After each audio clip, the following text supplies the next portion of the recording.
Indian Territory, 1879. A woman clutches four small hands as she steps down from a weathered train onto the platform of a frontier station. The journey has left dark circles under her eyes, but determination burns within them. In her satchel, she carries herbs, tinctures, and a daguerreotype of the man who promised her a new life. The four identical boys, barely 5 years old, peer out with curious eyes at the dusty town that was meant to be their salvation. But what awaits isn't the welcoming arms of a prosperous doctor and loving husband. Instead, she finds shocked whispers, turned backs, and a letter revealing painful truths. Her intended has fled, unwilling to father four ready-made sons, in a land where resources are scarce and survival demands every ounce of strength. A woman alone with four children is viewed as an impossible burden. As the train whistle signals its departure, taking with it her last connection to the life she left behind, fate intervenes in the form of a Cherokee chief seeking help for his ailing daughter. His weathered eyes see what others cannot. The healing touch that flows from her hands and the strength that radiates from her spirit. What begins as desperation will forge an unexpected destiny that challenges the prejudices of two worlds. Before we jump back in, tell us where you're tuning in from. And if this story touches you, make sure you're subscribed, because tomorrow I've saved something extra special for you. Clara Sullivan gathered her skirts with one hand while keeping a watchful eye on her four sons as the train hissed to a stop at Willow Creek Station. After 17 days of travel from Pennsylvania, every muscle in her body ached with exhaustion, but her spirit remained unbroken. At 32, she had outlived both a husband and the sympathies of her Eastern community, who whispered that a widow with identical quadruplets was an oddity best kept at a distance. With her late husband's medical books and her grandmother's knowledge of herbal remedies as her only inheritance, Clara had corresponded for 8 months with Dr. Thomas Blackwood, a frontier physician seeking a wife with medical knowledge to help in his practice. Stay close, she instructed the boys, Matthew, Mark, Luke, and John, named in a moment of religious fervor by her late husband before typhoid claimed him 3 years prior. The children, with their shock of copper hair and solemn blue eyes, nodded in unison, a habit that often unnerved strangers, but which Clara found endearing. Willow Creek appeared little more than a collection of wooden structures arranged haphazardly along a wide dirt street. A general store, livery stable, small church, and what appeared to be a saloon comprised the heart of the settlement.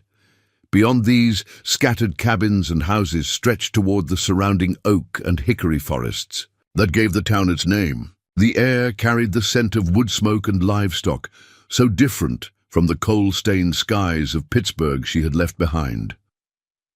As Clara and her sons descended from the train, she scanned the modest crowd for Dr. Blackwood, who had described himself as tall with a dignified bearing and spectacles. His most recent letter had confirmed he would meet her today, April 18th, bringing a wagon to transport them to his home and practice 5 miles outside of town. "Are you looking for someone, Mom?" asked the station master, a thin man with a handlebar mustache who eyed the 4 identical boys with undisguised curiosity. "Dr. Thomas Blackwood," Clara replied, adjusting her worn bonnet. "He's expecting us today." The station master's expression shifted to one that Clara had seen too often, discomfort mixed with pity. "Perhaps you should come inside the station. House, Ma'am, there's something you should know." A cold dread settled in Clara's stomach as she followed the man, ushering her sons ahead of her. Inside the small office, he handed her an envelope addressed in a familiar hand. Dr. Blackwood's neat, precise script. "This came 3 days ago with instructions to give it to a Mrs. Sullivan, arriving on today's train," the station master explained, busying himself at his desk to offer a semblance of privacy. Clara broke the seal, her fingers trembling slightly. As she unfolded the letter, "Mrs. Sullivan, it is with profound regret that I must withdraw my proposal of marriage." Recent information regarding your circumstances, specifically the presence of 4 children rather than the small family mentioned in your letters, makes our arrangement untenable. The demands of my practice cannot accommodate such an immediate and substantial family. The good people of Willow Creek will assist in arranging your return passage eastward. I have enclosed $20 toward your expenses and offer my sincere apologies for any inconvenience. Respectfully, Dr. Thomas Blackwood Clara. Read the letter twice, her breath catching in her throat. $20 and sincere apologies for upending her entire life. She had sold what little she owned, spent nearly every penny on train passage, and burned her bridges in Pittsburgh. There was nothing to return to. "Mama, I'm hungry," whispered Luke, the quietest of her sons, tugging at her skirt. The station master cleared his throat. "Train back east leaves tomorrow morning, ma'am. The boarding house across the way might take you in for the night, though Mrs. Patterson charges $1 a head. $5 for a single night's lodging would consume a quarter of what remained for their return journey, a journey to nowhere." Clara straightened her shoulders and tucked the letter into her pocket. "Thank you for your concern, but we won't be returning east," she stated with more confidence than she felt. "Is there anyone in town seeking household help?" "I have some skill. With medicine and herbs as well." The station master's expression grew uncomfortable.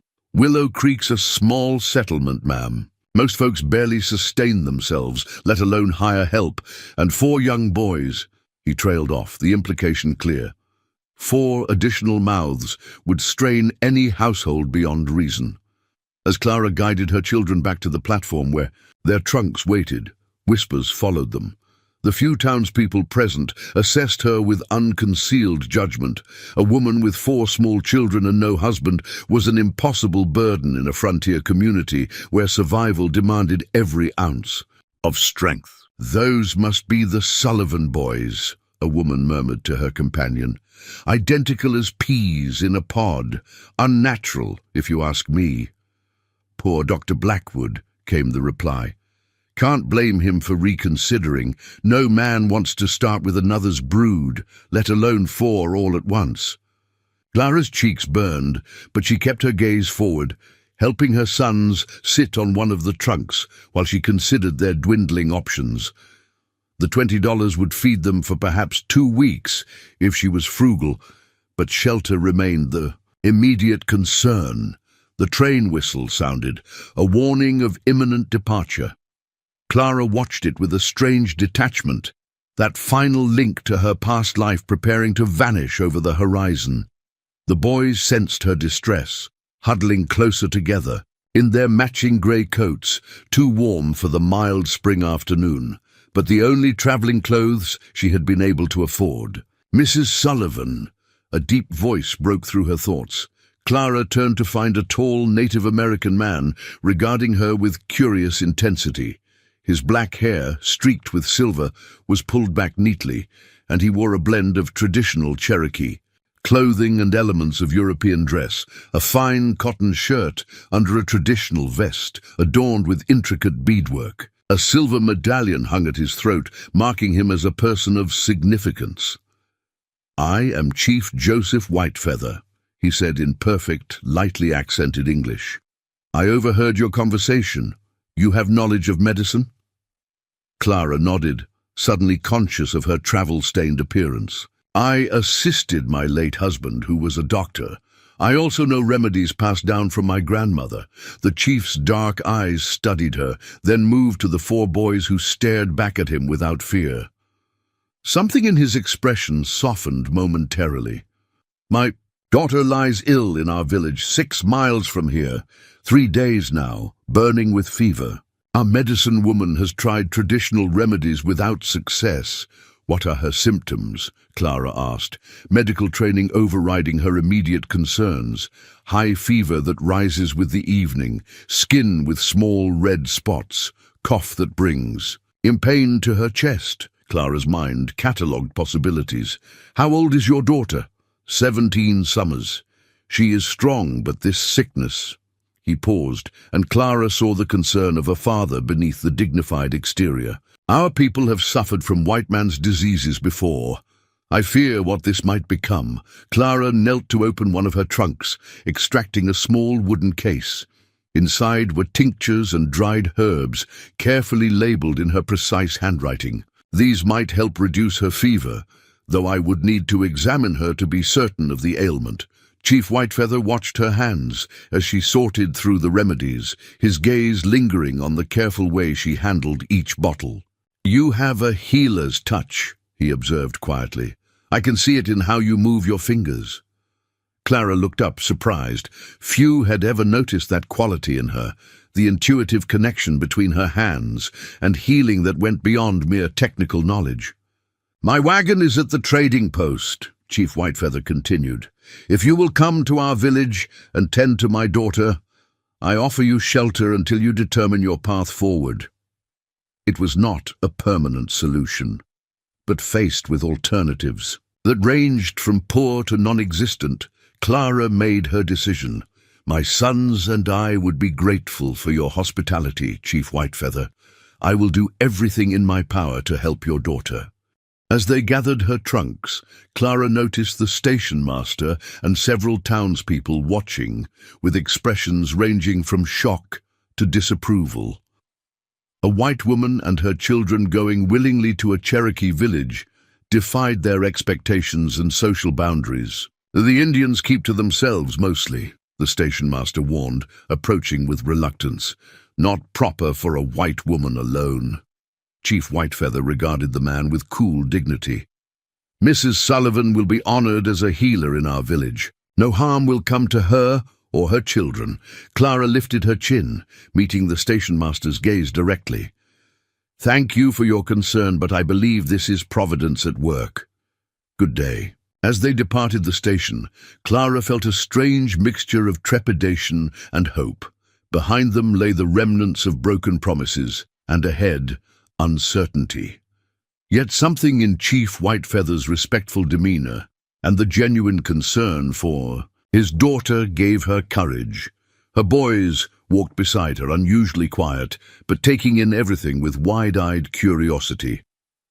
The journey to an unknown future had begun with rejection, but perhaps it would continue with purpose. Clara Sullivan, mail-order bride no longer, followed the Cherokee chief toward his wagon, her precious sons and meager possessions in tow, the weight of the healing knowledge she carried suddenly feeling less like a burden and more like a gift, about to find its purpose.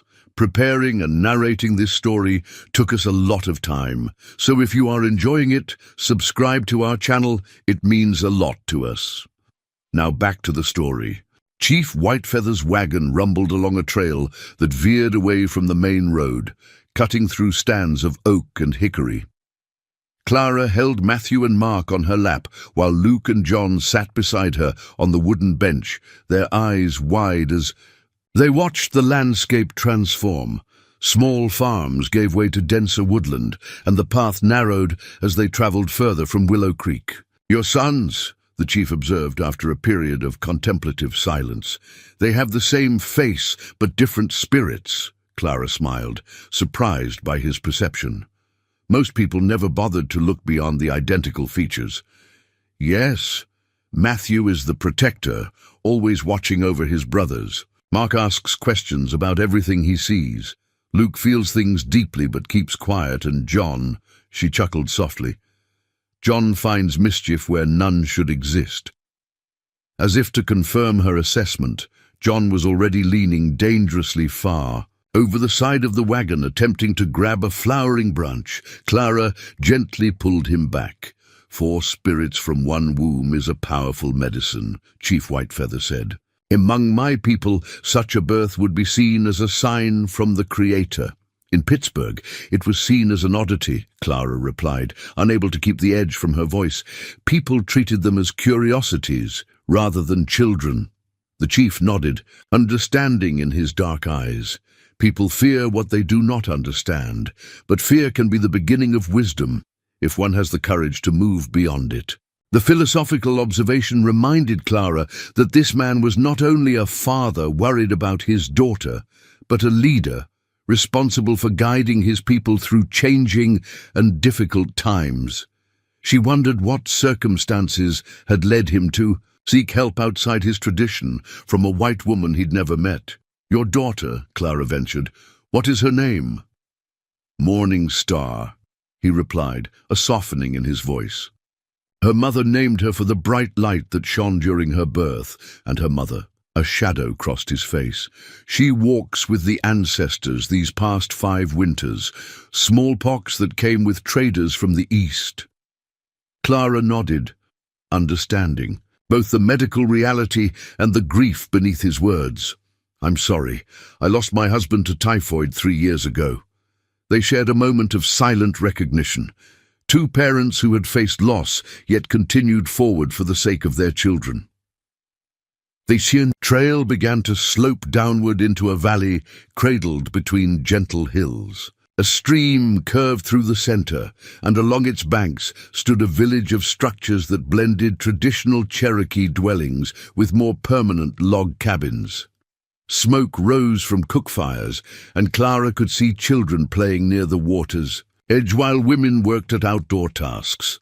Men carved wood or repaired tools under the shade of massive oak trees. As the wagon approached, activities paused. Curious eyes followed their progress, some wary, others merely interested in the arrival of strangers. Clara felt a moment of uncertainty.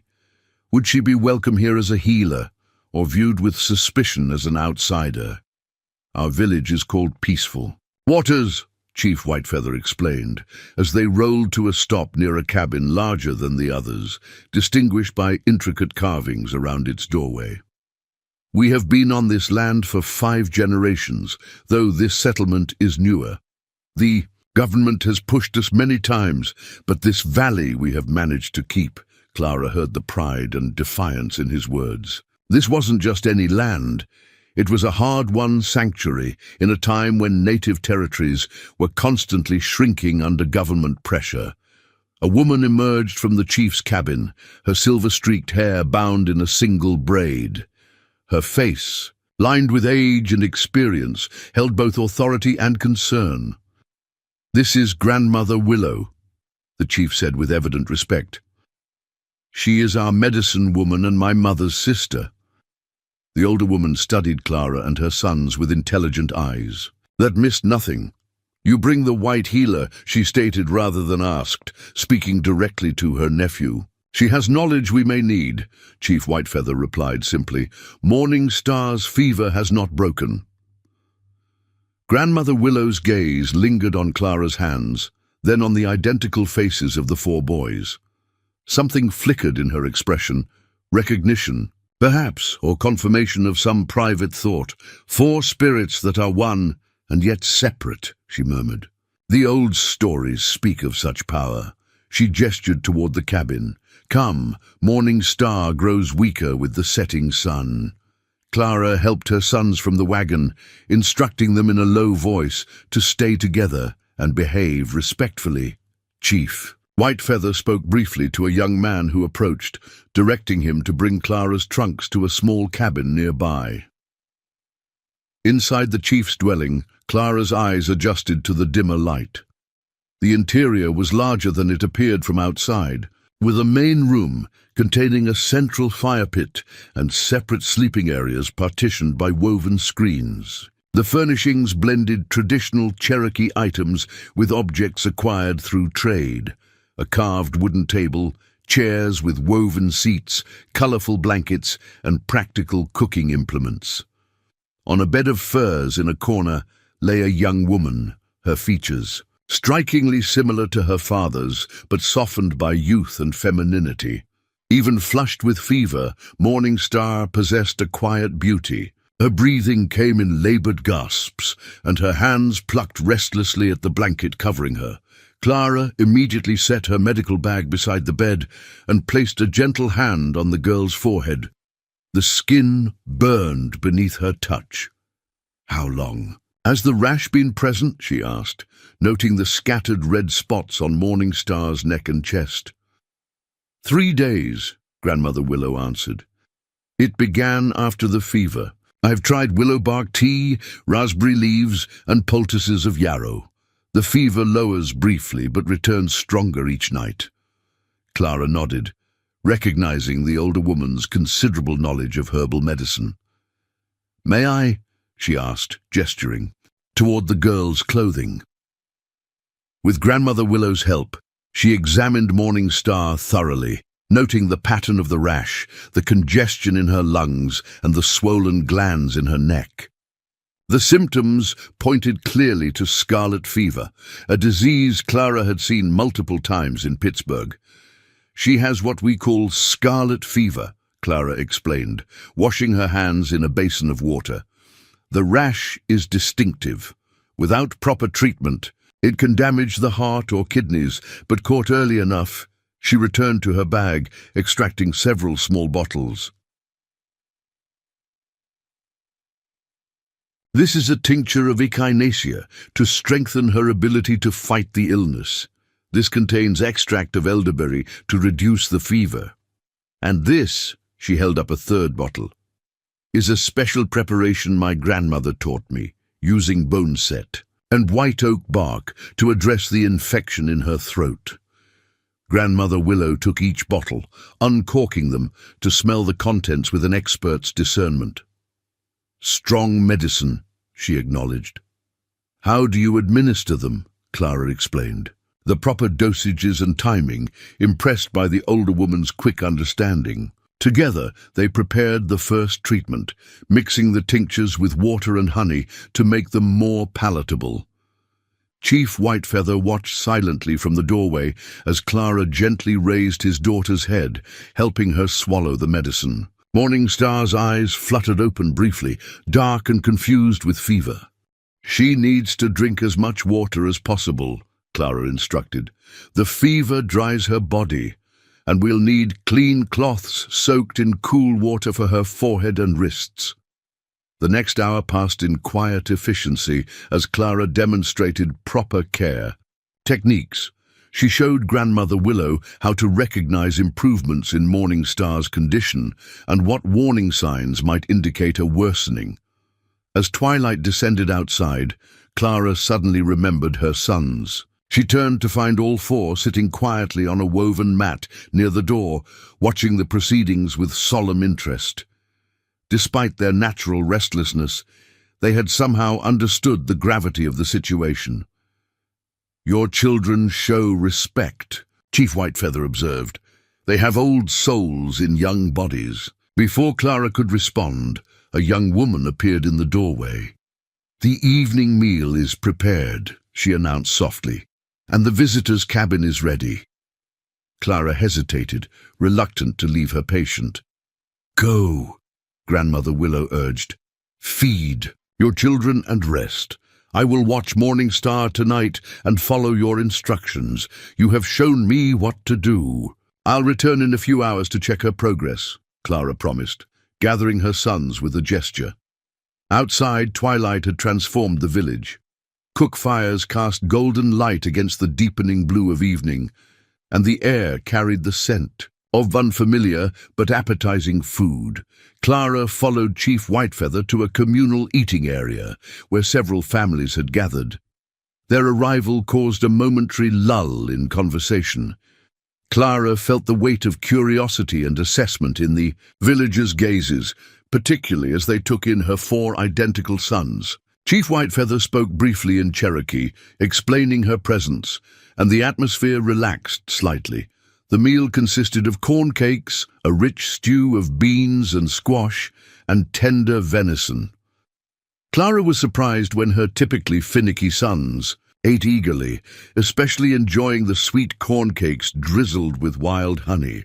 Your boys have good appetites, observed a woman who introduced herself as Rising Moon, the chief's sister. Strong boys grow from good food. Thank you for sharing your meal with us, Clara replied. We're grateful for your hospitality. Rising Moon smiled, the expression warming her reserved features. My brother says you have the healing touch. That you might help Morning Star, where our own medicine has failed. I hope so, Clara answered honestly. "The next day or two will tell us if the treatment is working." After the meal, Rising Moon led them to a small cabin that had been prepared for their use. It was a simple structure, but clean and thoughtfully arranged, with fresh sleeping pallets, a water jug, and a small fire already crackling in the stone hearth. "It's not what you're accustomed to," Rising Moon apologized, "but it will shelter you from the night air."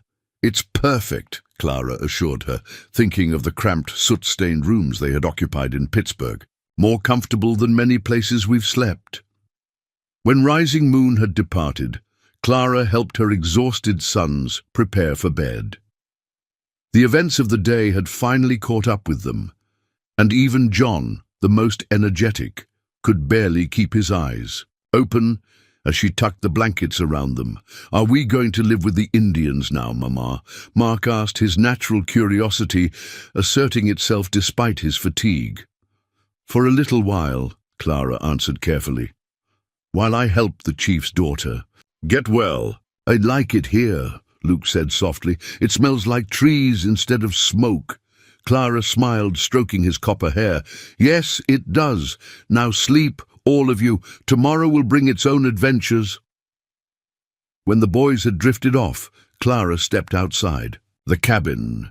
The night was clear, stars scattered across the velvet darkness like diamonds on black cloth. The village had settled into evening rhythms, quiet conversations around dying fires, the occasional laugh or call carrying in the still air. In the distance, she could see a light still burning in the chief's cabin. Morning Star fighting her. Fever, Grandmother Willow keeping watch. Clara would return soon to check on her patient, but for this moment she allowed herself to absorb the peace of this unexpected sanctuary. 24 hours earlier, she had been on a train, rushing toward what she believed would be security and purpose. Now those illusions had been stripped away, leaving uncertainty, but also possibility. Whatever the coming days might bring, tonight her children slept safely, their bellies full. In a world that had shown them little kindness, it was no small. Blessing dawn broke over peaceful waters with a chorus of birdsong. Clara had spent much of the night moving between her cabin and the chief's dwelling, checking on Morning Star every few hours.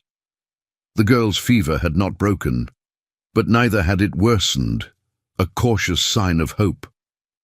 Clara had finally returned to her own bed just before sunrise, exhausted but determined to maintain the treatment schedule. She awoke to find her sons already dressed and peering curiously out the cabin door. The village had come alive with morning activities, women carrying water from the stream, men preparing for hunting or farming tasks, children performing their assigned chores. "Mama, there are boys fishing," John exclaimed, pointing toward the stream, where several Cherokee children were casting handmade lines into the clear water. "Can we go watch?" Matthew asked, his protective nature momentarily overcome by childish interest. Clara hesitated. They were guests here, and she wasn't certain of the proper boundaries. Before she could decide, a shadow fell across the doorway. Rising Moon stood there, carrying a basket covered with a cloth. "Good morning," the Cherokee woman greeted them. "I've brought cornmeal porridge and berries for your breakfast. The boys must be hungry after their journey." "That's very kind," Clara said, accepting the basket gratefully. "I was just about to check on Morning Star." Rising Moon's expression grew serious. "My brother has been with her all night. The fever still burns, but Grandmother Willow says there is a new strength in her breathing since your medicine." Clara nodded, hope rising cautiously. "That's a good sign. The remedies need time to work fully."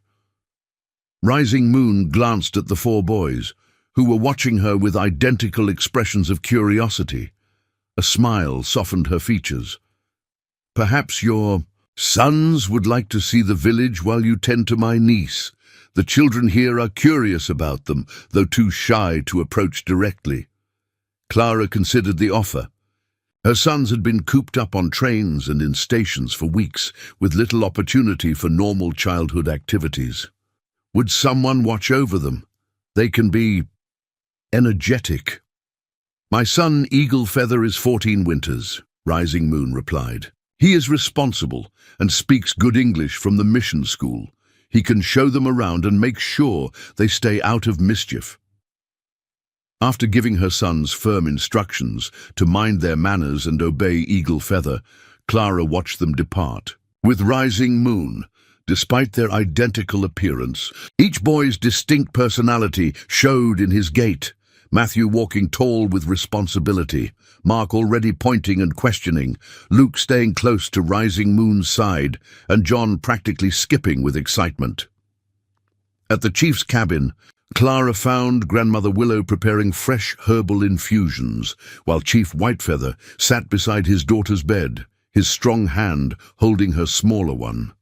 He looked up as Clara entered, exhaustion and worry etched into his features. "There has been little change," he said quietly. Clara approached Morning Star, placing a practiced hand on her forehead. "The fever remains, but it hasn't increased. That's encouraging." She checked the girl's pulse, finding it slightly stronger than the previous night. "Her body is fighting. Now we must help it fight more effectively." Under Grandmother Willow's watchful eye, Clara administered the morning doses of her remedies.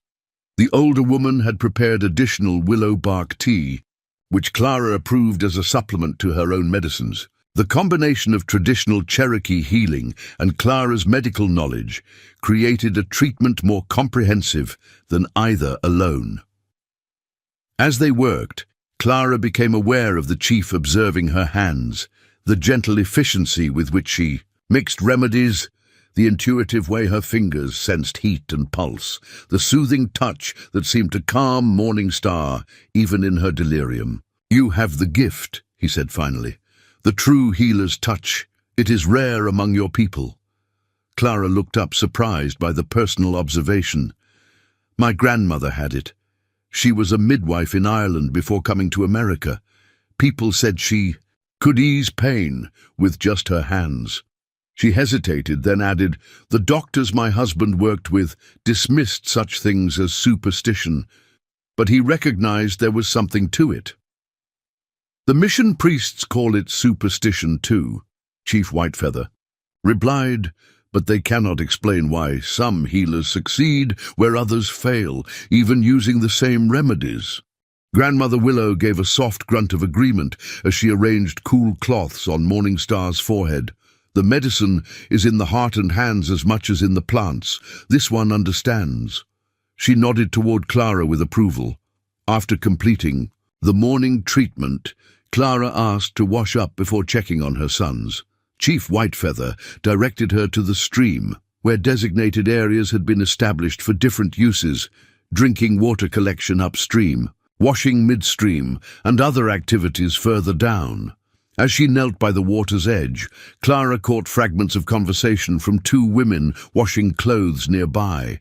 Though they spoke in Cherokee, their tone and occasional glances in her direction made their skepticism clear. She wasn't entirely welcome by everyone in the village, which was hardly surprising. Trust would have to be earned. A shadow fell across the water. Clara looked up to find a powerfully built man standing a few feet away, his arms crossed over his chest. Unlike the chief, who blended traditional and European clothing, this man wore buckskins and kept his hair in traditional warrior braids adorned with a single eagle feather. His face was set in lines of disapproval. "My father should not have brought you here," he said without preamble, his English accented but clear. Clara rose slowly, meeting his gaze directly. "You must be Morning Star's brother." "I am Black Wolf, son of Chief Whitefeather and war leader of Peaceful Waters." His dark eyes studied her with unconcealed suspicion. "Your people bring sickness to our people, and now you claim to cure what you caused." "I didn't bring this illness," Clara replied calmly. Understanding his anger came from fear for his sister, "but I have seen it before and successfully treated it. I want to help Morning Star recover." "With white man's medicine?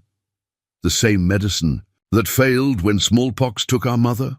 Clara recognized the deeper wound beneath his accusation. I use both my grandmother's remedies, which come from the old country across the ocean, and knowledge from medical books. Some illnesses can be treated successfully, others still defeat our best efforts. She paused, then added quietly, I lost my husband to disease despite everything we tried. I understand your fear. Something in her honest acknowledgement seemed to reach him. Black Wolf's rigid posture relaxed slightly. My father sees something special in you. Grandmother Willow does as well. They believe your 4 sons are a medicine sign. His tone suggested he remained unconvinced. They're just boys, Clara said simply. Special to me, but still just children who need a home and security, like any others. She gathered her things, preparing to leave. I respect your concern for your sister and your people. I would feel the same in your position, but I promise you, I'm using every skill I possess to help Morning Star. Black Wolf considered her words, then gave a small nod. Not acceptance, but perhaps a willingness to suspend judgment temporarily. We will see what your medicine achieves, he said, turning to leave. Clara watched him stride away, understanding that she had encountered another complex layer of her new situation. Chief Whitefeather may have welcomed her, but his son, a leader in his own right among the younger men, remained wary. It was a dynamic she would need to navigate carefully. When she returned to the village center, Clara found her sons in the midst of an impromptu game with several Cherokee children. Despite the language barrier, they had developed a form of tag that involved much running and laughter. Eagle Feather, a lanky teenager with watchful eyes, supervised from nearby. Your sons make friends easily, observed Chief Whitefeather, who had emerged from his cabin to observe the children's play. They do not see differences as adults do. Children are wiser than we give them credit for, Clara replied, watching. As Luke, usually the shyest of her boys, showed a small Cherokee girl how to play pat-a-cake. They see the person, not the circumstances, the chief nodded thoughtfully. A wisdom we often lose with age. He glanced toward where Black Wolf stood at the edge of the village, still watching Clara with suspicion. My son is protective of our ways. He has seen much change in his 25 winters, most of it harmful to our people. I understand his caution, Clara assured him. I would feel the same towards strangers if our positions were reversed. Their conversation was interrupted by Eagle Feather's approach. The boys are hungry, he reported with the serious responsibility of youth, and Morning Star is asking for water. Clara's heart lifted at this news. She's awake? Truly conscious? The chief was already moving toward his cabin with renewed energy. Clara hurried after him, pausing only to instruct Eagle Feather to take her sons to Rising Moon for lunch. Inside, they found Morning Star indeed awake, her dark eyes clearer though still glazed with fever. Grandmother Willow was helping her sip. Water from a clay cup, father, the girl whispered, her voice hoarse but recognizable. Chief Whitefeather took his daughter's hand, relief evident in every line of his body. Morning Star, you return to us. Clara approached the bedside, clinically assessing the improvements. The rash had stopped spreading, and though fever still flushed the girl's cheeks, her breathing came easier. How do you feel? She asked gently. Morning. Star's gaze shifted to Clara, confusion evident. Who? This is Mrs. Sullivan, her father explained. She has brought medicine to fight your fever. Recognition dawned in the girl's eyes. I heard your voice. In the darkness. You said I was strong enough to fight. Clara smiled, touched, that her words of encouragement, spoken when she thought Morning Star unconscious, had somehow reached her. And you are fighting beautifully. The worst has passed, I believe, though recovery will take time. As Clara checked Morning Star's pulse and examined her throat, noting with satisfaction that the dangerous swelling had subsided, she became aware of another presence in the doorway.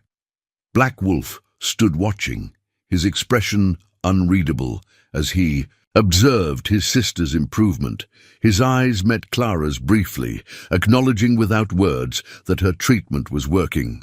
It wasn't friendship or even trust yet, but it was a beginning, a crack in the wall of suspicion that might, with time and patience, widen into understanding. Outside, the village had gathered for the midday meal. Word of Morningstar's improvement spread quickly, bringing a subtle shift in how the villagers regarded Clara. Nods of acknowledgement greeted her as she joined her sons at the communal eating area. An elderly man offered her the choicest portion of stewed rabbit from his own bowl. A young mother shyly presented her infant for Clara's examination when she noticed a rash on the baby's arm. Small gestures, but significant.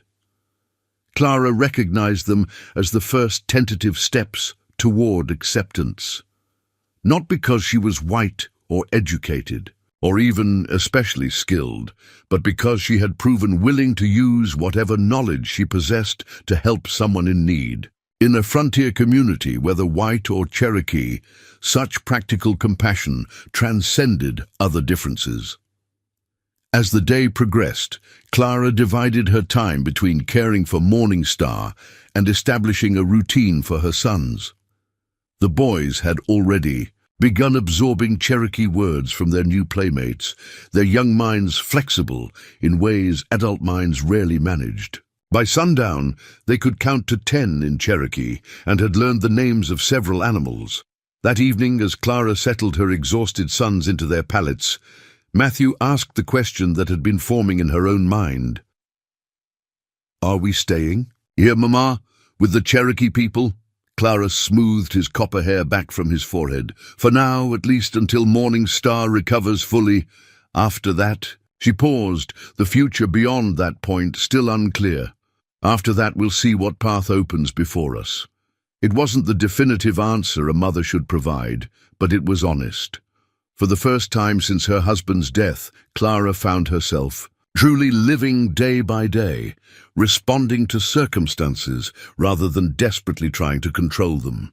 Strangely, there was freedom in this uncertainty, a lifting of the constant anxiety that had accompanied her carefully laid plans. As moonlight filtered through the cabin's single window, Clara stepped outside once more to check the night sky. The stars seemed impossibly bright here, away from city smoke and gas lamps. She thought of Dr. Blackwood in his comfortable house, unaware of what his rejection had set in motion. Had he done her a favor in the end? The question hung in the still night air. Unanswerable but intriguing, from the direction of the chief's cabin came the low, melodic sound of chanting, Grandmother Willow performing healing songs for Morningstar. The ancient words, though incomprehensible, to Clara's ears, carried conviction and power. She found herself standing still, letting the rhythm wash over her, connecting her to something older and deeper than her own understanding. In that moment, Clara Sullivan felt the first fragile roots of belonging begin to form, not in the way she had expected or planned, but in a way that might, with nurturing and patience, grow into something enduring. Over the next 5 days, Morningstar's recovery progressed steadily. The fever broke completely on the 3rd morning, and by the 5th day, she was able to sit up and take broth and soft foods. Clara maintained a careful regimen of herbal treatments, supplemented by Grandmother Willow's traditional remedies, creating a healing partnership that bridged 2 worlds of medicine. As Morningstar regained her strength, she revealed herself to be a thoughtful, intelligent young woman with a natural curiosity about Clara's life and medical knowledge. During their time together, she began teaching Clara Cherokee words and phrases, delighting in her students' earnest attempts at pronunciation. "No, no," she laughed softly one afternoon, as Clara struggled with a particularly difficult word. "From here," she touched her throat, "not from your nose." Clara tried again, producing a sound that made Morningstar smile. "Better. Soon you will speak like Cherokee woman." "I doubt that," Clara replied, adjusting the poultice on Morningstar's chest. "But I appreciate your patience with my attempts." Morningstar watched Clara's hands as they worked, her dark eyes thoughtful. "My father says your hands have medicine in them, not just the herbs, but in how they touch." Clara paused, considering how to respond. "My grandmother believed that healing comes partly from knowledge and partly from intention, the desire to ease suffering. Perhaps that's what people sense." "It is more," Morningstar insisted. "Some touch merely touches the skin, yours reaches deeper." She hesitated, then added, "The women talk about your sons, 4 spirits from one birth. They say it is powerful." "Medicine, does that frighten them?" Clara asked, thinking of the occasional wary glances still directed toward her boys. "Some, yes. Others are curious." "Grandmother Willow says the Creator sent you here for a purpose beyond healing me." Before Clara could pursue this intriguing statement, voices rose outside, men returning from hunting. Among them was Black Wolf, whose attitude toward Clara had evolved from open suspicion to grudging acknowledgement. He had yet to speak directly to her since their encounter by the stream, but Clara often felt his watchful gaze when she moved through the village. Morningstar noticed her attention shift. "My brother is slow to trust," she said softly. "But he is fair. When he sees truth, he accepts it, however difficult." "Your illness worried him greatly," Clara observed, packing her herbal supplies. "He has been protector since our mother died. Sometimes he forgets I am a woman now, not a child." Morningstar's expression grew wistful. "He fears change because he has seen what change has cost our people."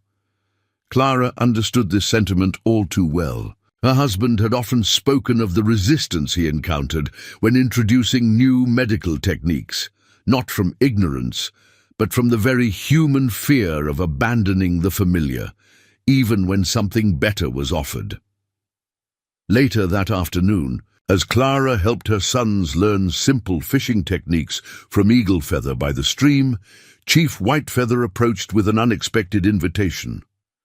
"Tonight there will be a gathering," he explained, "to give thanks for Morningstar's recovery and to ask blessings on the planting season ahead. You and your sons are welcome to attend." Clara recognized the significance of this invitation. "We would be honored," she replied. "Should we bring anything?" "Just yourselves," he said, then added with a rare smile, "though if your sons wish to help gather firewood with the other children, it would be appreciated." The gathering began at sunset with the lighting of a great central fire.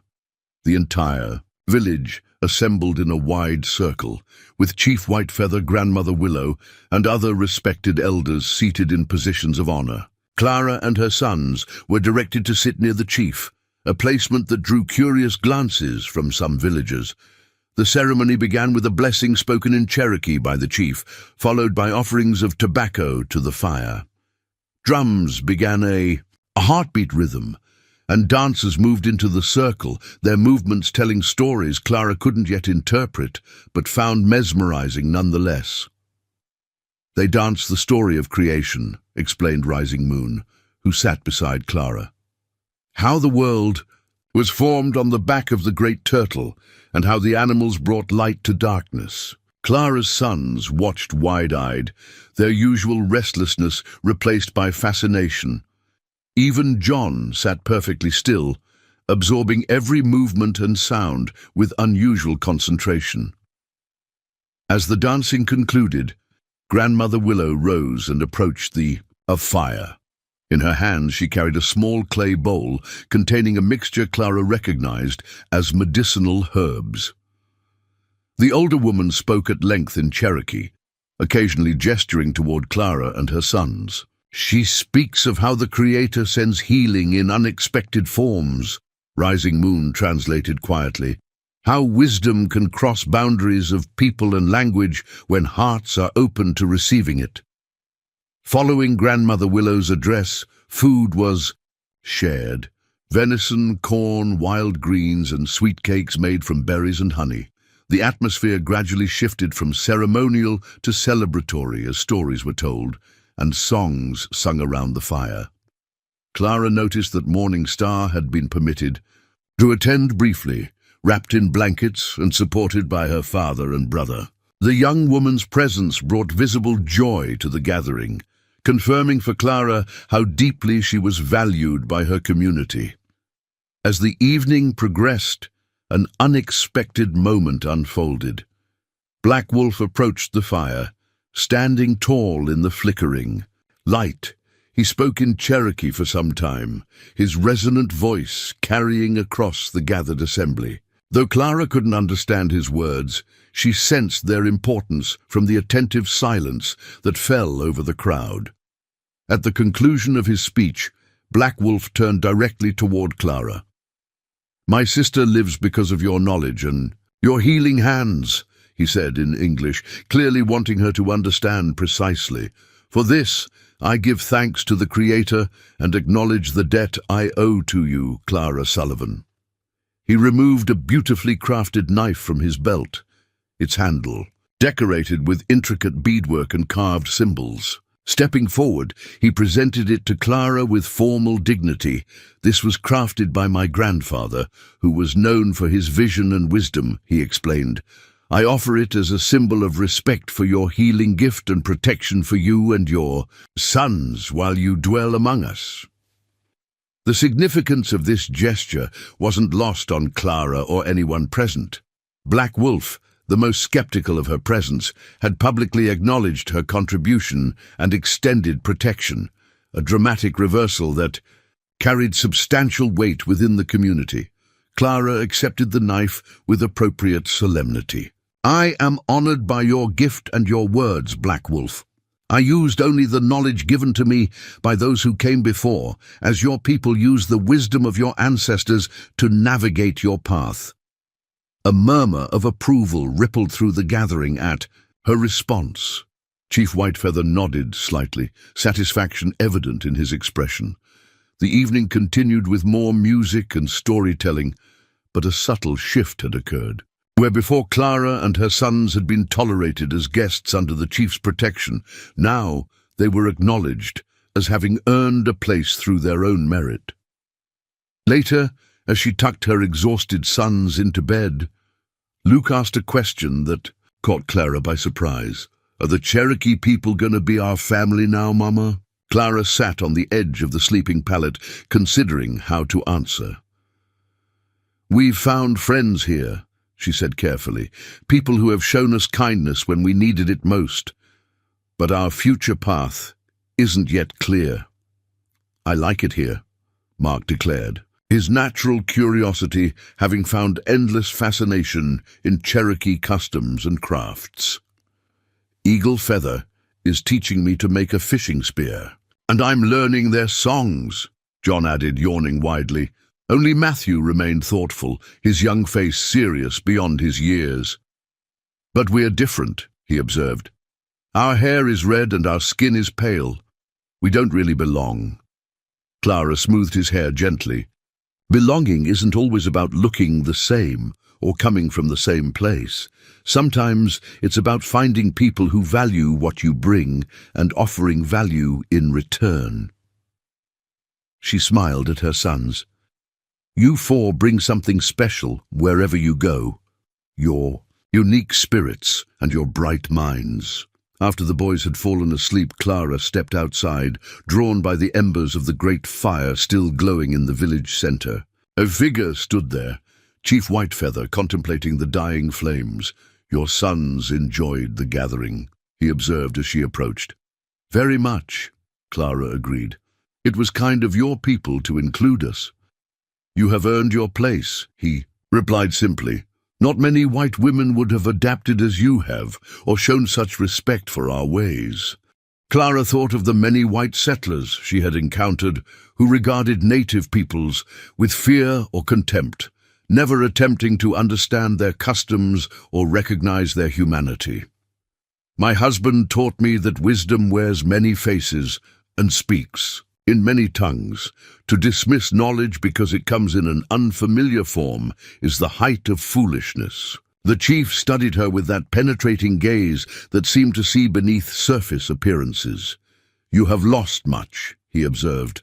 "A husband, a home, certainty about your path. Yet you carry no bitterness." "I carry grief," Clara corrected gently. "But bitterness serves no purpose except to poison one's own spirit. My husband would want me to continue forward, using the skills we developed together to help others where I can." Chief Whitefeather nodded, satisfaction in his expression, as if she had confirmed something he already suspected. "Tomorrow I must travel to the agency at Fort Gibson," he said, changing the subject.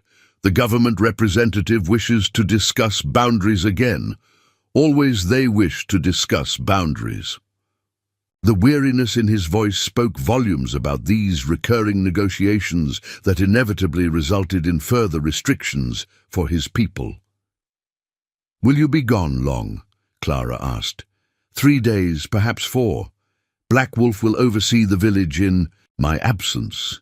He hesitated, then added, "When I return, there is a matter I wish to discuss with you.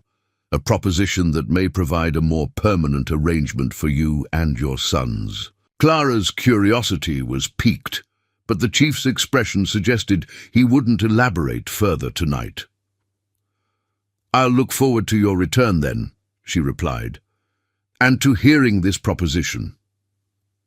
As she walked back to her cabin, Clara reflected on how dramatically her circumstances had changed in less than 2 weeks. From mail-order bride abandoned before she could even meet her intended husband to respected healer in a Cherokee village, it was a transformation she could never have anticipated.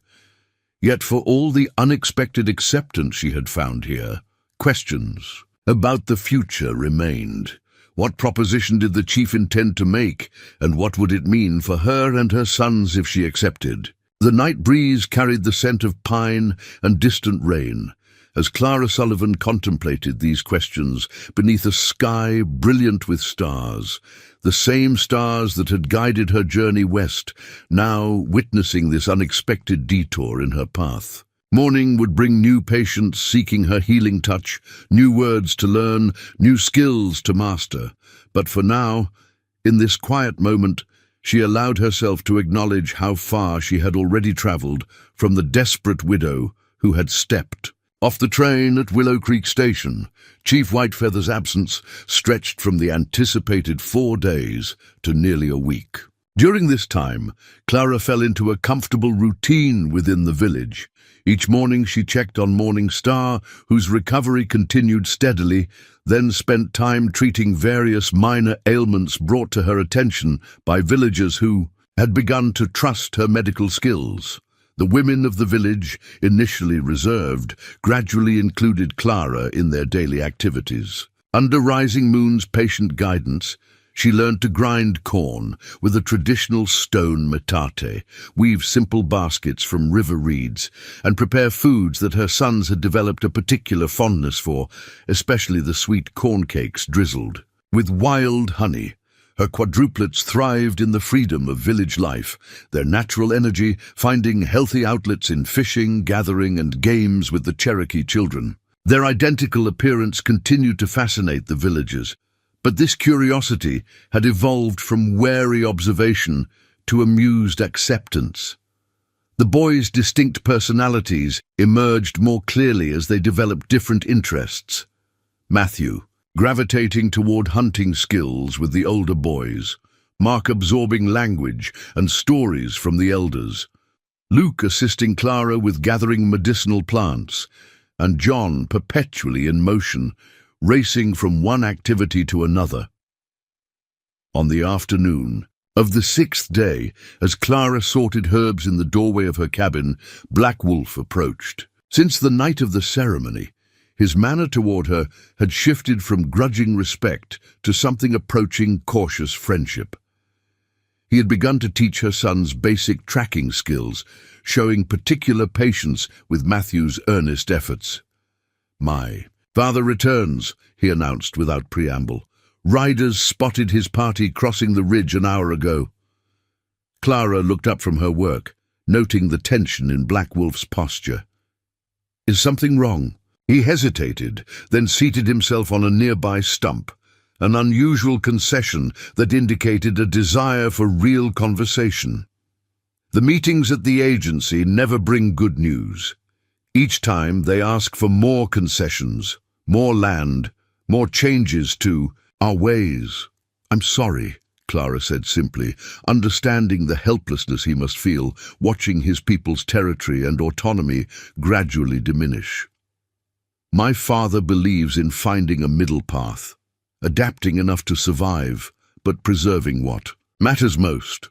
Black Wolf's tone suggested he wasn't entirely convinced of this strategy's wisdom. He says the old ways of fighting cannot succeed against the white man's numbers and weapons, that we must find new approaches. Clara considered his words carefully. Adaptation isn't surrender, she offered. Your people have survived tremendous challenges by choosing when to bend and when to stand firm. Black Wolf studied her, his dark eyes thoughtful. You understand more than most white people care to. Perhaps because I've had to adapt to unexpected changes myself, Clara replied. What worked in Pittsburgh wouldn't serve me here. New circumstances require new thinking. Their conversation was interrupted by excited shouts as children spotted the approaching riders. Black Wolf rose, nodding once to Clara before striding toward the village entrance to meet his father. Chief Whitefeather's return brought a ripple of energy through the community. After conferring with the village elders, he spent time with Morning Star, clearly relieved to find her so improved. It wasn't until evening, after the communal meal, that he approached Clara as she sat mending one of Luke's shirts outside her cabin. "Walk with me," he invited, his expression serious but not troubled. "There are matters we should discuss away from curious ears." Clara set aside her sewing and followed him to a bluff overlooking the stream, where a fallen log provided natural seating. The evening air carried the scent of wild roses and the distant sound of drums from the village. "The agency brings concerning news," the chief began without preamble. "The government plans to survey this land for potential settlement within the year. They speak of opening territories as if these places were empty and waiting rather than home to my people for generations." Clara listened, disturbed but not surprised. She had heard similar stories from her husband, who had treated native patients and witnessed firsthand the relentless pressure on their communities. "We have legal protection for this valley through treaties," Chief Whitefeather continued, "but treaties have been broken before. I must think beyond today to ensure my people have a future." "What can be done?" Clara asked, sensing this conversation was leading somewhere significant. The chief gazed toward the village, where cook fires twinkled in the gathering dusk. "The government representatives respect certain things, written documents, legal ownership, and Christian marriage." He turned to face her directly. "I have been thinking about your situation and that of my daughter." Clara waited, unsure where this was heading. "Morning Star is of marriageable age. Among our people she would have many suitors, but her future, like that of all our young people, is uncertain if we cannot protect our land." His steady gaze held Clara's. "You need a permanent place for yourself and your sons. I need someone with your healing knowledge to serve my people, particularly as white settlements draw closer, bringing new diseases." Comprehension dawned slowly. "Are you proposing some sort of arrangement between us?"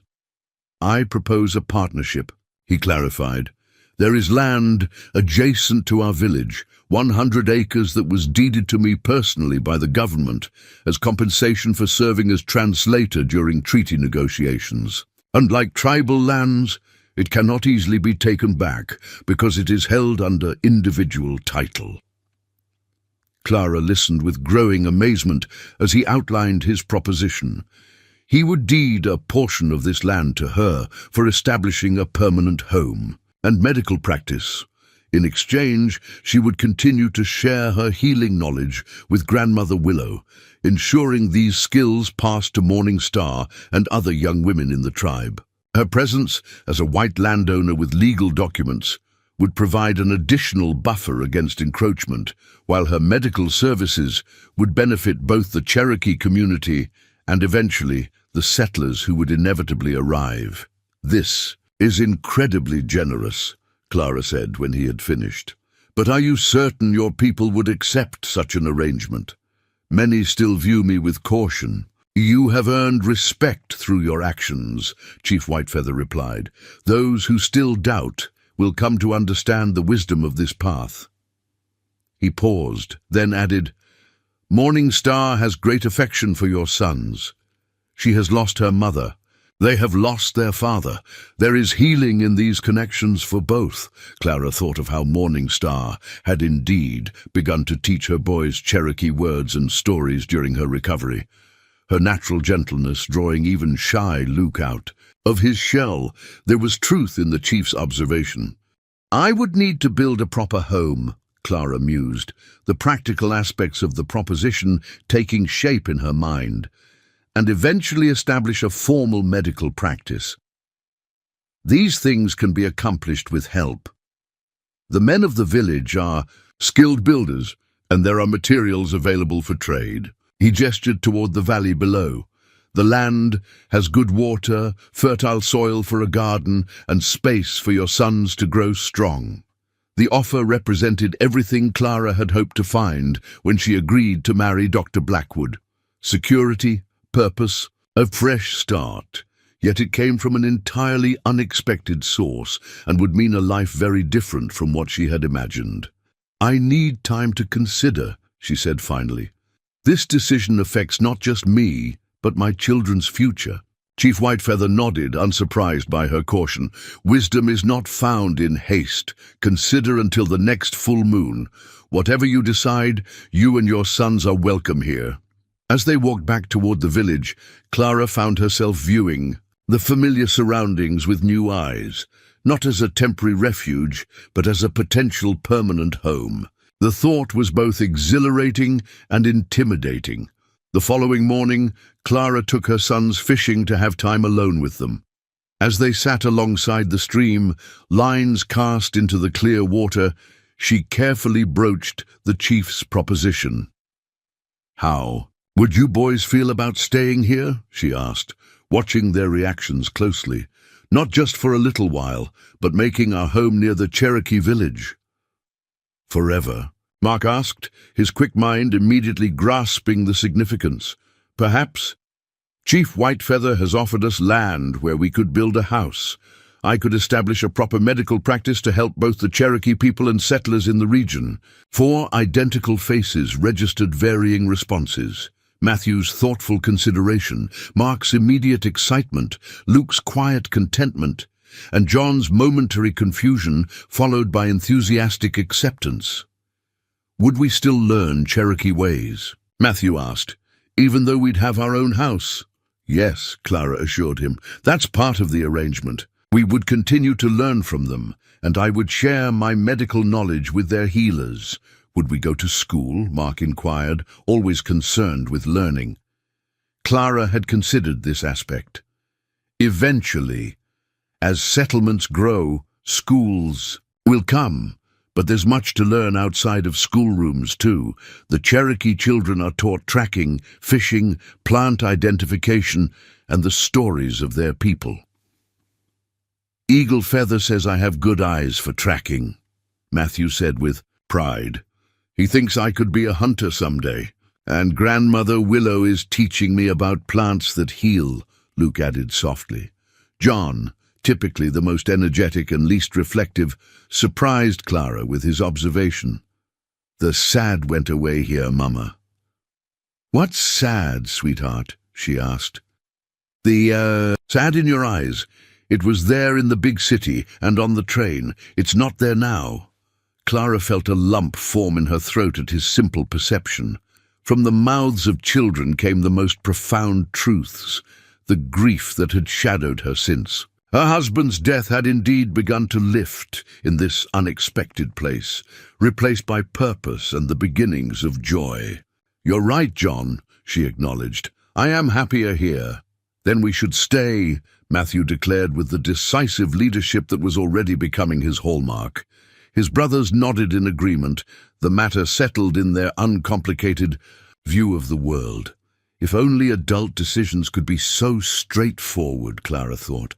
While her sons had embraced village life with the adaptability of childhood, she needed to consider longer-term implications. What would it mean to raise her children between two worlds, neither fully Cherokee nor fully part of white society? How would she establish herself professionally in such a remote location? And what challenges might arise from being a white woman permanently associated with a native community?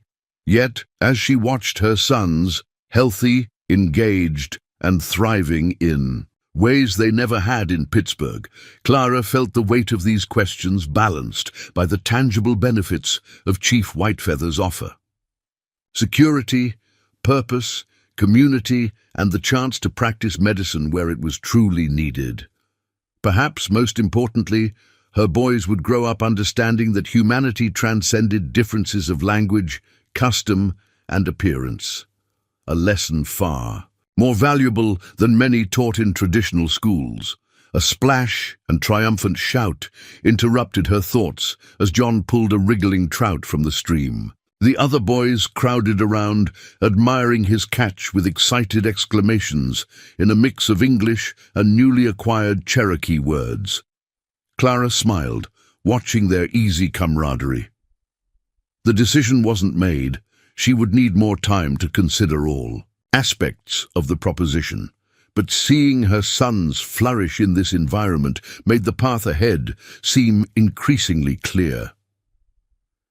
3 days after Chief Whitefeather's proposal, Clara found herself standing on the ridge overlooking the parcel of land he had offered.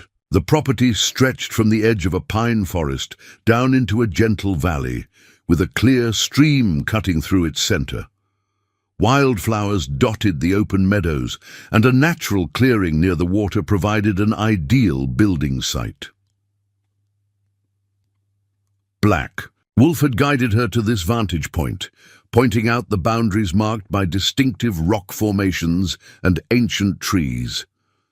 "My father selected this portion carefully," he explained. "A good water, protected from winter winds by the ridge, and close enough to our village for safety, but separate enough for your independence."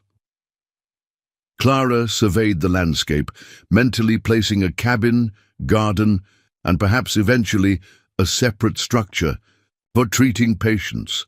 The practical aspects of establishing a homestead here seemed daunting, yet exhilarating.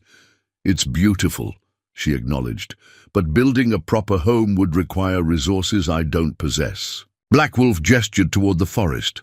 "Pine for lumber, stone for foundation. The men of our village would help raise the walls as they do for any new family. As for other needs—" He hesitated, then continued with careful diplomacy. "My father suggests retrieving your belongings from Willow Creek. The station master holds your trunks, yes? They might contain items of value or necessity." The mention of her abandoned luggage brought a rush of complicated emotions.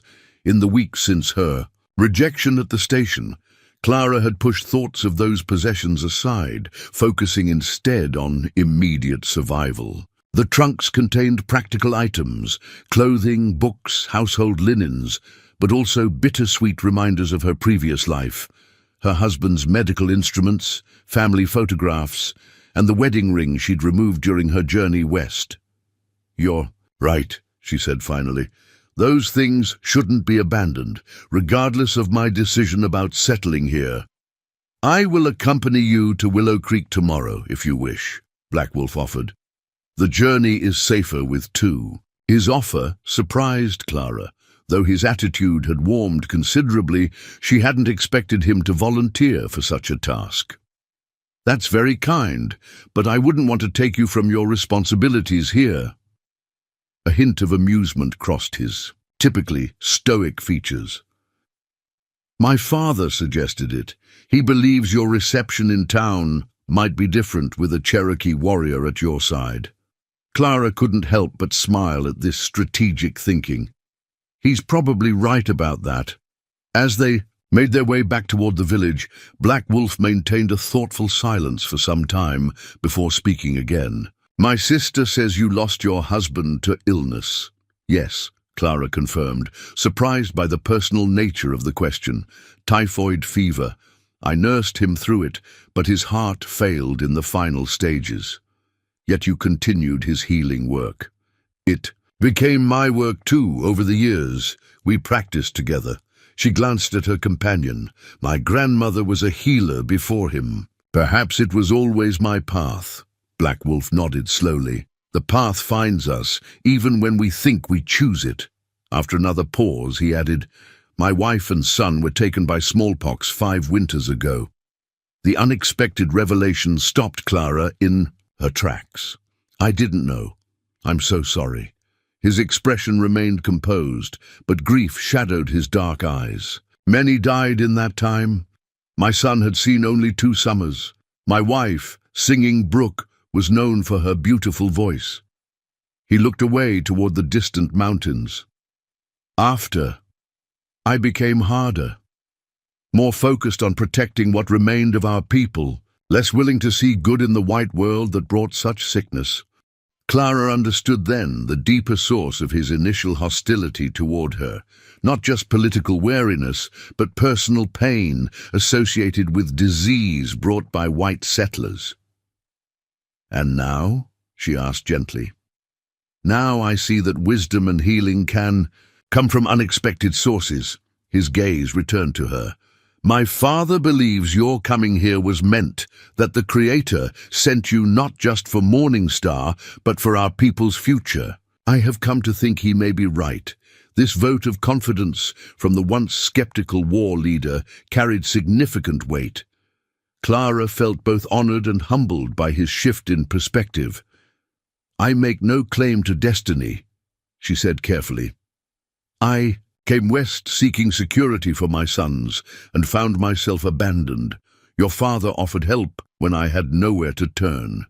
If my skills can benefit your community in return, that seems like simple balance, not divine intervention." Black Wolf's rare smile appeared briefly. Perhaps the Creator works through simple balance more often than through miracles. The philosophical observation reminded Clara how often she underestimated the depth of thought behind the Cherokee peoples. Spiritual perspectives, Western assumptions about primitive beliefs failed utterly to capture the nuanced understanding they possessed. The journey to Willow Creek the following day proved uneventful but illuminating. Clara rode a gentle mare, borrowed from the village, while Black Wolf led the way on his paint stallion.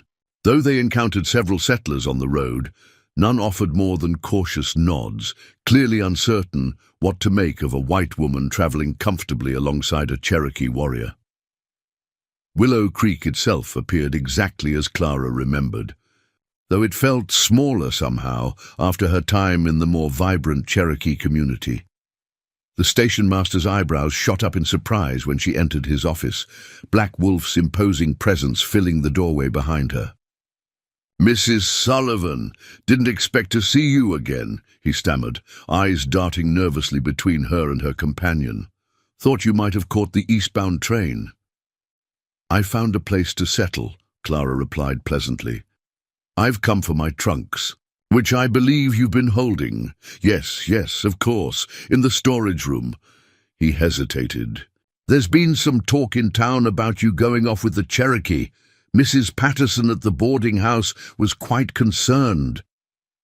"How kind of her to worry," Clara said, her tone neutral. "As you can see, I'm perfectly well. Better than well. In fact," the station master cleared his throat uncomfortably, "Dr. Blackwood left town last week, sold his practice to a younger doctor from St. Louis, seemed in quite a hurry to leave." This information piqued Clara's curiosity. "Did he say why?" "Not directly, but there was talk about financial troubles.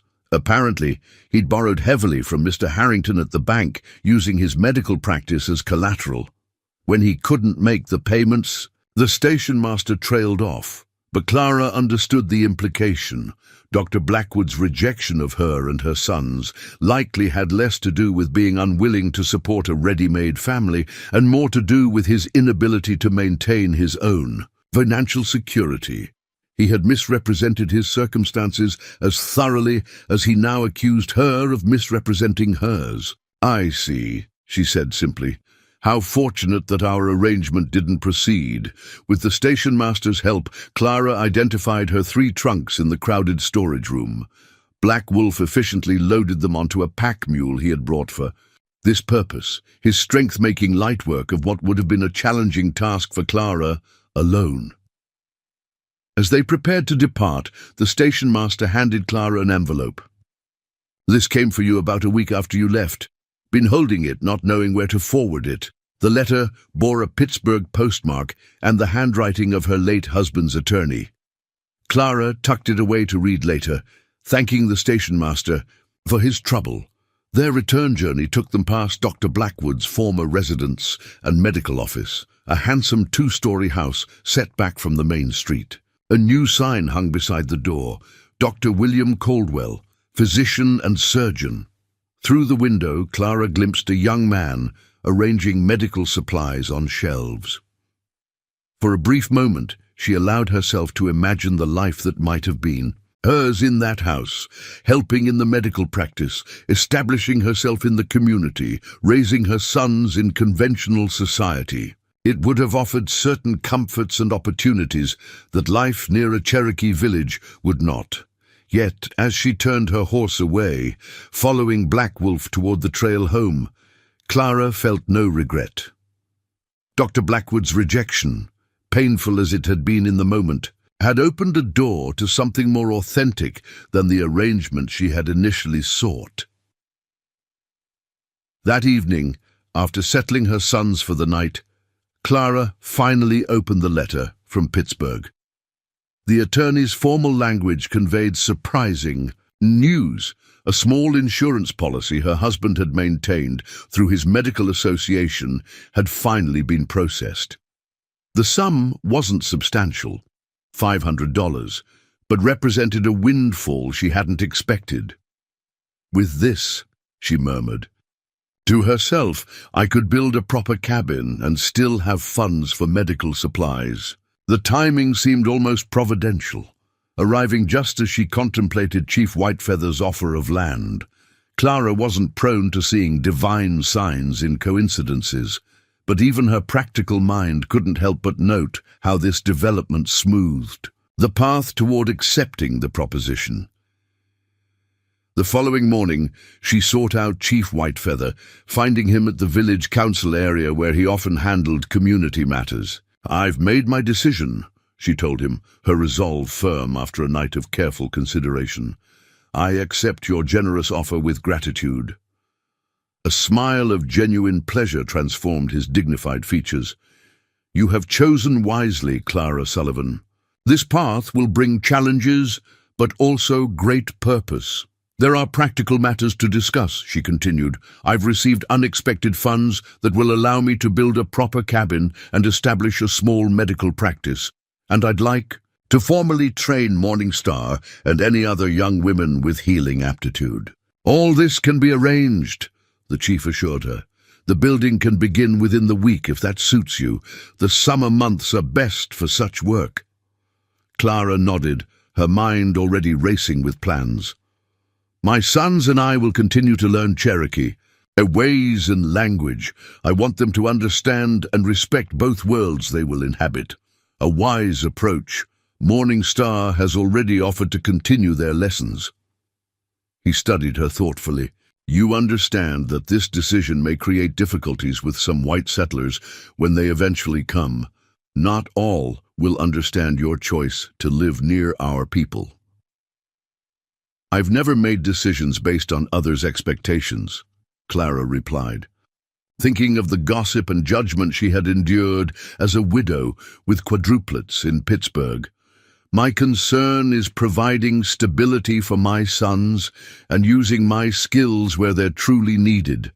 Chief Whitefeather nodded, satisfaction evident in his expression. "Then it is settled. Tonight, we will announce your decision to the village and begin preparations for building your new home."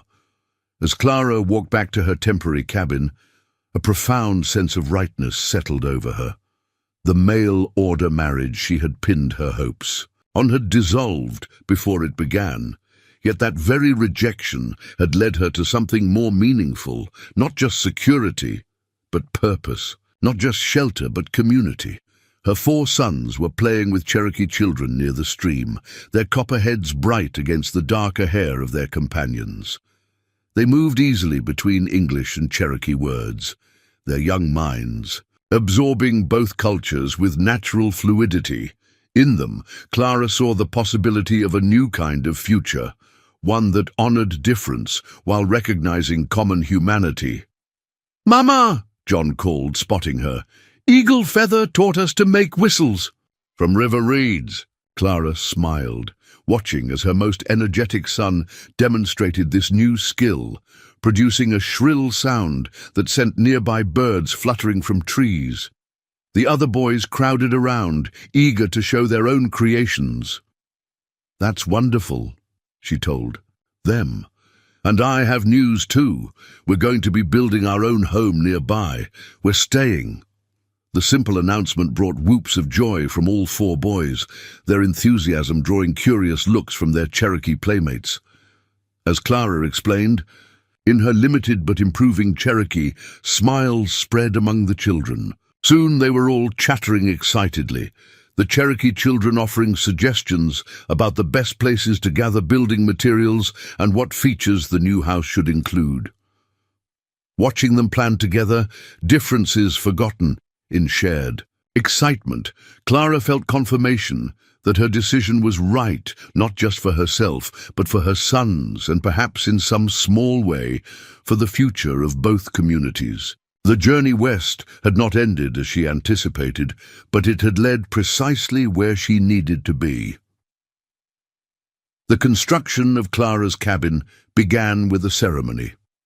At dawn, Grandmother Willow blessed the building site with prayers and burning herbs, while the village's most experienced builders marked the foundation lines with stakes and twine.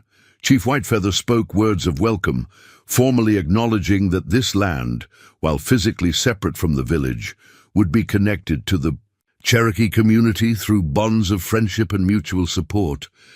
Clara was struck by how different this process was from building in white settlements, where construction typically began with contracts and payments rather than prayers and community commitment. Here, the raising of a home was considered a communal endeavor, with everyone contributing according to their abilities. The men felled selected pines from the surrounding forest, carefully choosing mature trees while leaving younger ones to grow. Women prepared meals to sustain the workers, and even the children participated by gathering stones for the foundation and fireplace. Clara's sons threw themselves into the effort with enthusiasm, proud to help create their new home. The cabin's design incorporated both Cherokee building wisdom and elements Clara had requested based on her medical needs. The main room would be larger than traditional Cherokee dwellings to serve as both living space and treatment area. A stone fireplace would provide heat and cooking facilities, while 2 smaller rooms would offer sleeping quarters, one for Clara and one for her sons. Large windows would ensure ample light for examining patients, and a covered porch would provide outdoor space protected from sun and rain. As the walls began to rise, Clara divided her time between assisting with construction and continuing her medical work in the village. Word of her healing abilities had spread, and occasional patients now traveled from outlying farms and homesteads seeking her care. She treated them all equally: Cherokee, white settlers, and the occasional traveler passing through the territory. Morning. Star, now fully recovered, had begun formal training under Clara's guidance. The young woman showed natural aptitude for medicine, combining her knowledge of traditional Cherokee remedies with an eager mind for learning the scientific approaches Clara taught. Together, they created a unique medical practice that drew from the wisdom of both cultures. On the 10th day of construction, as the cabin's roof beams were being set into place, a commotion at the village perimeter drew attention. Two riders approached, a man and woman on exhausted horses, the woman clutching a bundled infant and clearly in distress. Clara and Morning Star hurried to meet them as Black Wolf intercepted the strangers, questioning their purpose. "Please," the man called out, his voice strained with worry. "We were told there's a healer here, a white woman doctor. Our baby has fever and strange breathing since yesterday. We've ridden 20 miles seeking help."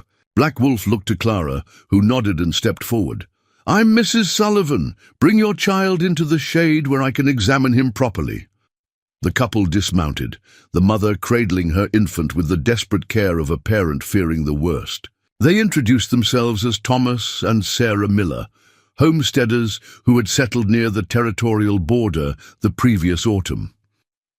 Under the spreading branches of an oak tree, Clara gently unwrapped the feverish infant, a boy of perhaps 6 months. His breathing came in labored wheezes, and his tiny chest contracted visibly with each effort.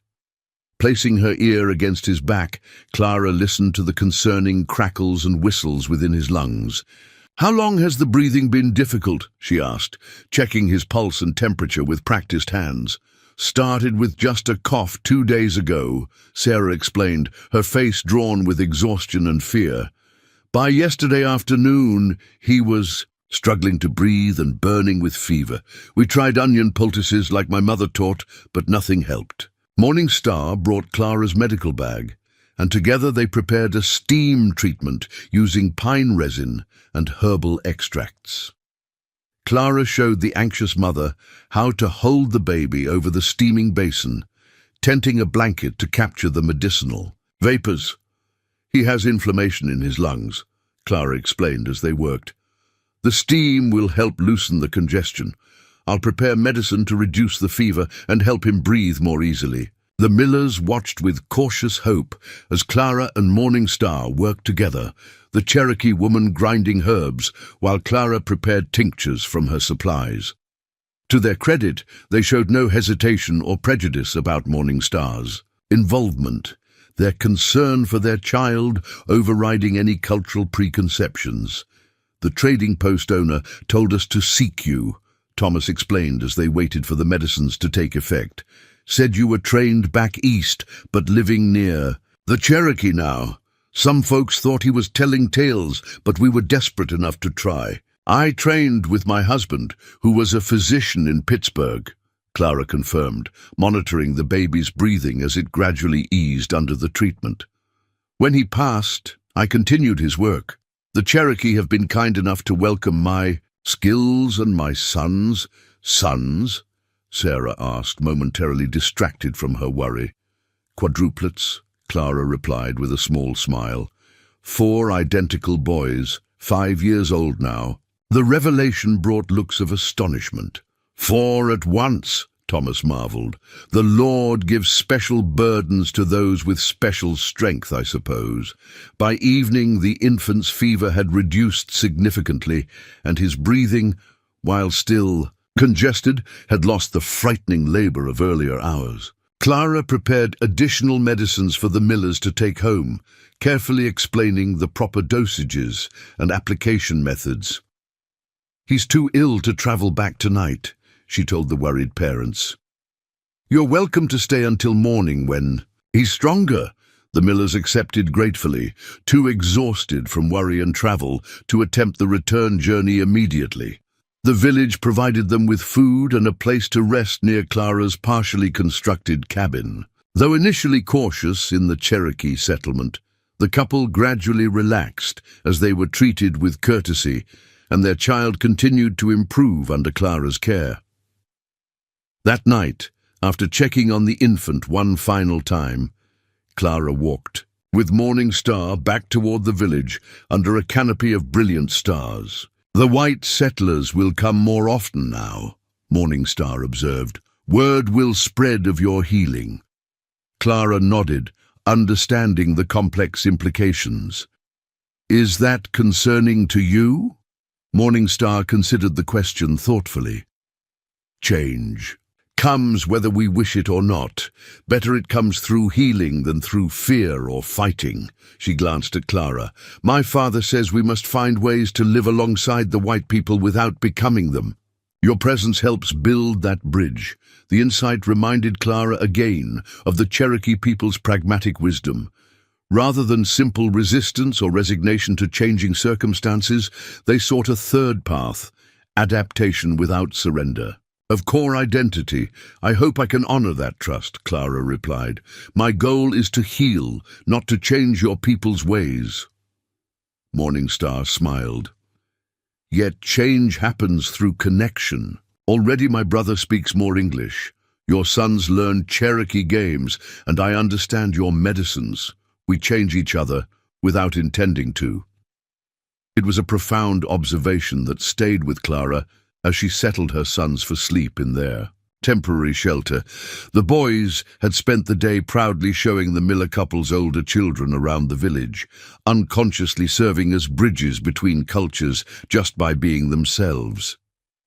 The following morning, the Millers prepared to depart with their much-improved infant. As Thomas helped his wife mount her horse, he approached Clara with evident gratitude. "We can't pay you properly now," he began, embarrassment coloring his features. "The winter was hard, and we haven't sold our first crops yet. But come harvest—" Clara raised a hand to stop him. "There's no need. Perhaps someday you can help another family in need." "That's not how doctors usually work," Thomas said, surprised. "I'm not a usual doctor," Clara replied with a smile. "And this isn't a usual place." Sarah adjusted her healthy, sleeping infant in her arms. "We won't forget this kindness, Mrs. Sullivan." She glanced around at the partially built cabin and the Cherokee helpers continuing their work. "People in town say all sorts of things about the Indians, but I've seen nothing but decency here. Perhaps you could mention that when those sorts of things are said in your hearing," Clara suggested gently.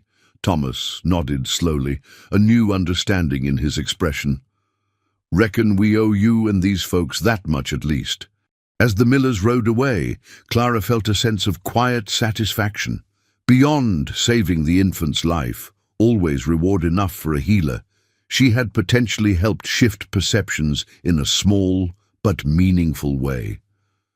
The Millers would return to their community with a story that contradicted prevailing prejudices about the Cherokee. By week's end, Clara's cabin stood complete, save for interior finishing touches. The structure was solid and surprisingly beautiful, with smooth, chinked log walls, a stone chimney, and carefully crafted windows that allowed maximum light. The porch overlooked the stream, providing a peaceful spot for recuperating patients to rest. On the day the roof was finished, the entire village gathered for a celebration. Food was shared, music played, and stories told long into the evening. Clara's sons, overtired but happy, fell asleep amid the festivities, tucked under blankets near the fire. As the gathering quieted, Chief Whitefeather approached Clara with a small wooden box carved with intricate symbols. "A gift to mark your new beginning," he said, presenting it with formal dignity. Inside, Clara found a collection of seeds, medicinal plants carefully selected from Grandmother Willow's private stores. The gift represented trust, acknowledgement of her skill, and investment in the future healing practice she would establish. "These are precious," Clara said, recognizing the value beyond any monetary measure. "I'm deeply honored. Plant them with good intentions," Grandmother Willow advised, joining them. "Speak to them as you would to children. They respond to the heart of the gardener." The old woman's gnarled hand covered Clara's briefly. "You came seeking one path and found another. This is how the Creator often works, showing us what we need rather than what we think we want." Clara couldn't argue with this assessment.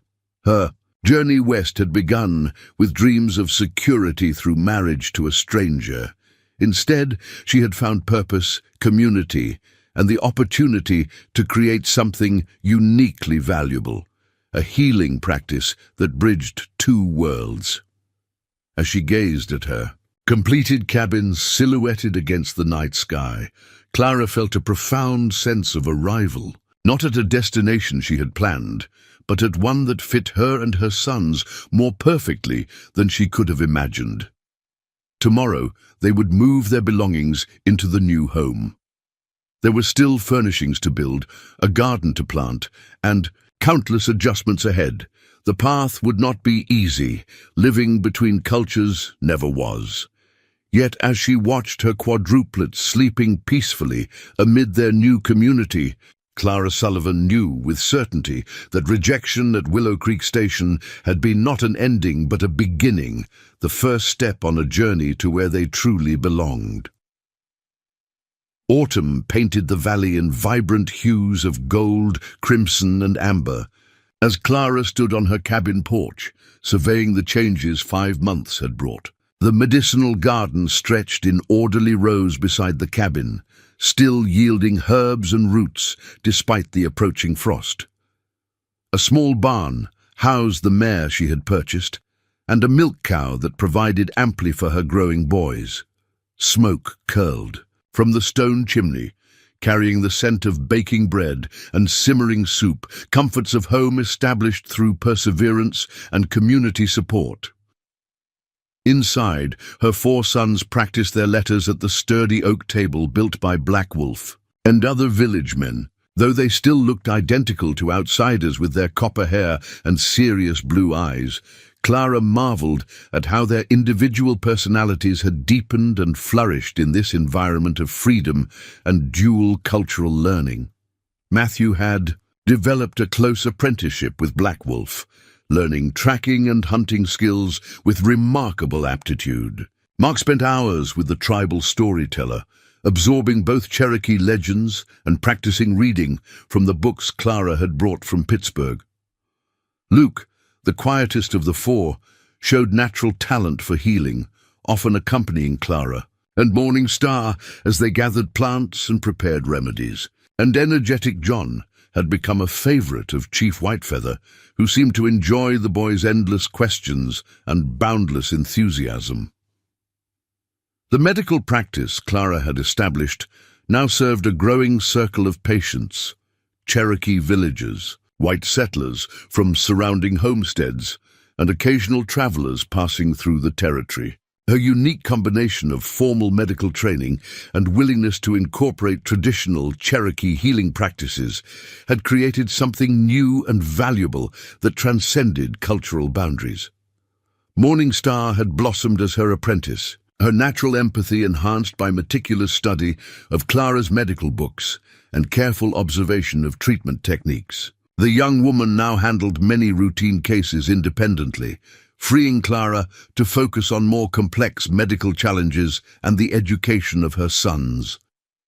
"Mama, Ryder's coming!" John called from his lookout position by the window, always the first. To spot approaching visitors, Clara moved to the doorway, shading her eyes against the low autumn sun. 3 figures on horseback approached along the trail from Willow Creek. 2 men in formal attire flanking a woman in a traveling dress. Not local settlers seeking medical attention then. Something official. "Boys, continue with your lessons," she instructed, stepping onto the porch to meet the visitors. As they drew closer, Clara recognized the woman with a jolt of surprise, Sarah Miller, whose infant she had treated months earlier. The men were strangers. One middle-aged with the bearing of someone accustomed to authority, the other younger with the unmistakable look of an educated Easterner. "Mrs. Sullivan," Sarah greeted her warmly as they dismounted. "I hope we're not intruding." "Not at all," Clara assured her, though curiosity about her companions burned. "How is your son?" "Thriving, thanks to you." Sarah's smile was genuine. "I've brought visitors who wish to meet you. This is Judge Harmon, who oversees territorial affairs in this district, and Dr. Edwin Taylor from Baltimore, who's assessing medical needs in the territory." Clara welcomed them politely, noting the assessing gaze of both men as they took in her established homestead and the nearby Cherokee village visible through the trees. "Mrs. Miller has spoken quite highly of your medical abilities," Judge Harmon said after introductions were complete. "When Dr. Taylor mentioned his mission to evaluate healthcare provisions in the territory, I thought he should meet you." Clara invited them inside, where her son's presence caused the usual momentary startlement from newcomers unaccustomed to seeing identical quadruplets. With quiet dignity, she offered refreshments while answering Dr. Taylor's increasingly focused questions about her training, experience, and current practice. "And you treat both settlers and Cherokee patients?" the doctor asked, genuine interest in his tone rather than judgment. "Illness doesn't recognize cultural boundaries," Clara replied. "Neither should healing." Dr. Taylor nodded thoughtfully. "Fascinating approach. I've been documenting the dire shortage of qualified medical practitioners throughout the territory. Most settlements have no access to proper care, and the Indian agencies provide minimal services at best." Judge Harmon cleared his throat. "Which brings us to the purpose of our visit, Mrs. Sullivan. The territorial government is establishing a network of medical stations to serve both settler communities and native populations. Dr. Taylor has been commissioned to identify suitable locations and potential practitioners." Understanding dawned. "And you're considering this area for such a station?" "We are," Dr. Taylor confirmed. "Your location is strategically positioned between several growing settlements and the Cherokee community. More importantly, you've already established a practice that serves both populations effectively. The territorial government would provide supplies, medicines, and a modest stipend," Judge Harmon explained. "In exchange, you would maintain records of treatments and report monthly on health conditions in the region." "And my independence?" Clara asked cautiously. "Would I still determine how to practice medicine according to my judgment?" "Within reasonable guidelines," Dr. Taylor assured her. "We're not looking to impose rigid Eastern medical orthodoxy, especially when local approaches may be effective. We merely want to ensure basic standards and documentation." Clara considered the proposition, seeing both opportunity and potential complications. "I work closely with Cherokee healers, particularly Morning Star, Chief Whitefeather's daughter. She's becoming a skilled practitioner in her own right. Would this arrangement acknowledge her role?" The men exchanged glances, clearly not having anticipated this question. After a moment's hesitation, Dr. Taylor nodded. "I see no reason why. Not provided her work meets basic standards. In fact, having a practitioner knowledgeable in native healing traditions would be valuable for the overall mission." As they discussed details, Clara's sons finished their lessons and slipped outside to play, their excited voices soon mingling with those of Cherokee children who had come to join them. The natural integration of the two communities, visible through the cabin window, served as silent testimony to the bridges Clara had helped build. "I'd need to discuss this with Chief Whitefeather before giving my answer," Clara said finally. "Any arrangement affecting healthcare for his people should have his input." Judge Harmon seemed about to object to this condition, but was interrupted by the arrival of Black Wolf, who appeared in the doorway with the quiet authority that characterized his movements. "My father requests your presence, Clara Sullivan," he announced formally, then acknowledged the visitors with a measured nod. "Yours as well, if you discuss matters affecting our people." The judge's surprise at being summoned by a Cherokee chief was evident, but Dr. Taylor rose immediately. "We would be honored to meet with Chief Whitefeather." As they walked the short path to the village, Clara noticed Sarah Miller's ease among the Cherokee children who ran past, greeting them by name, a dramatic evolution from her initial wariness months earlier. "Your son must be much bigger now," Clara observed. Sarah smiled proudly. "Growing stronger every day. We named him Sullivan, after you. My husband said no doctor in Pittsburgh would have ridden 20 miles to help strangers without guarantee of payment, especially not alongside an Indian healer." The simple acknowledgement warmed Clara's heart. Small changes in perspective, multiplied across many encounters, created the foundation for larger understanding. Chief Whitefeather received them in the council area where Morning Star and Grandmother Willow joined them, along with other tribal elders. The formal discussion that followed demonstrated the chief's shrewd understanding of territorial politics and his vision for protecting his people's interests through strategic cooperation. By sunset, the framework of an agreement had been established. The medical station would be officially recognized, with Clara as its director and Morning Star as her acknowledged assistant. Both Cherokee healing practices and Western medicine would be respected, with emphasis on determining the most effective treatments regardless of origin. Most importantly, the arrangement would be documented as a formal partnership between the territorial government and the Cherokee community, providing an additional layer of official recognition for the village's standing. As Judge Harmon, Dr. Taylor and Sarah Miller prepared to depart, Clara felt a profound sense of witnessing something significant, not just for herself, but for both communities. What had begun with rejection at a frontier station had evolved into a position where she could help shape healthcare for an entire region while bridging cultural divides. "We'll send the official documentation within the month," Judge Harmon promised. "Dr. Taylor will return with the initial supply shipment before winter sets in." After the visitors had gone, Clara walked with Chief Whitefeather back toward her cabin in the gathering twilight. Her sons had stayed in the village for the evening meal, absorbed into the community as naturally as if they had been born to it. "You have created something valuable here," the chief observed, gesturing toward the cabin that symbolized her position between two worlds. "Not just healing for bodies, but perhaps for the greater wounds between our peoples." "It wasn't what I intended when I came west," Clara admitted. "I sought only security through marriage." "The Creator often has larger plans than our small intentions," he replied with quiet wisdom. "You were rejected by one who saw only burden in your children. You found welcome with those who recognized the blessing they represent." The observation struck Clara profoundly. Dr. Blackwood had seen 4 hungry mouths to feed. The Cherokee had seen 4 bright spirits bringing unique gifts. The contrast couldn't be starker. As they reached her cabin, Morning Star joined them, excitement visible in her usually composed features. "The territorial doctor has agreed to send medical books for our use," she said, "and instruments we've needed. This partnership will help many people." Her enthusiasm confirmed for Clara that the agreement served not just her interests, but those of the community that had become her home. What began as personal rejection had transformed into collective opportunity.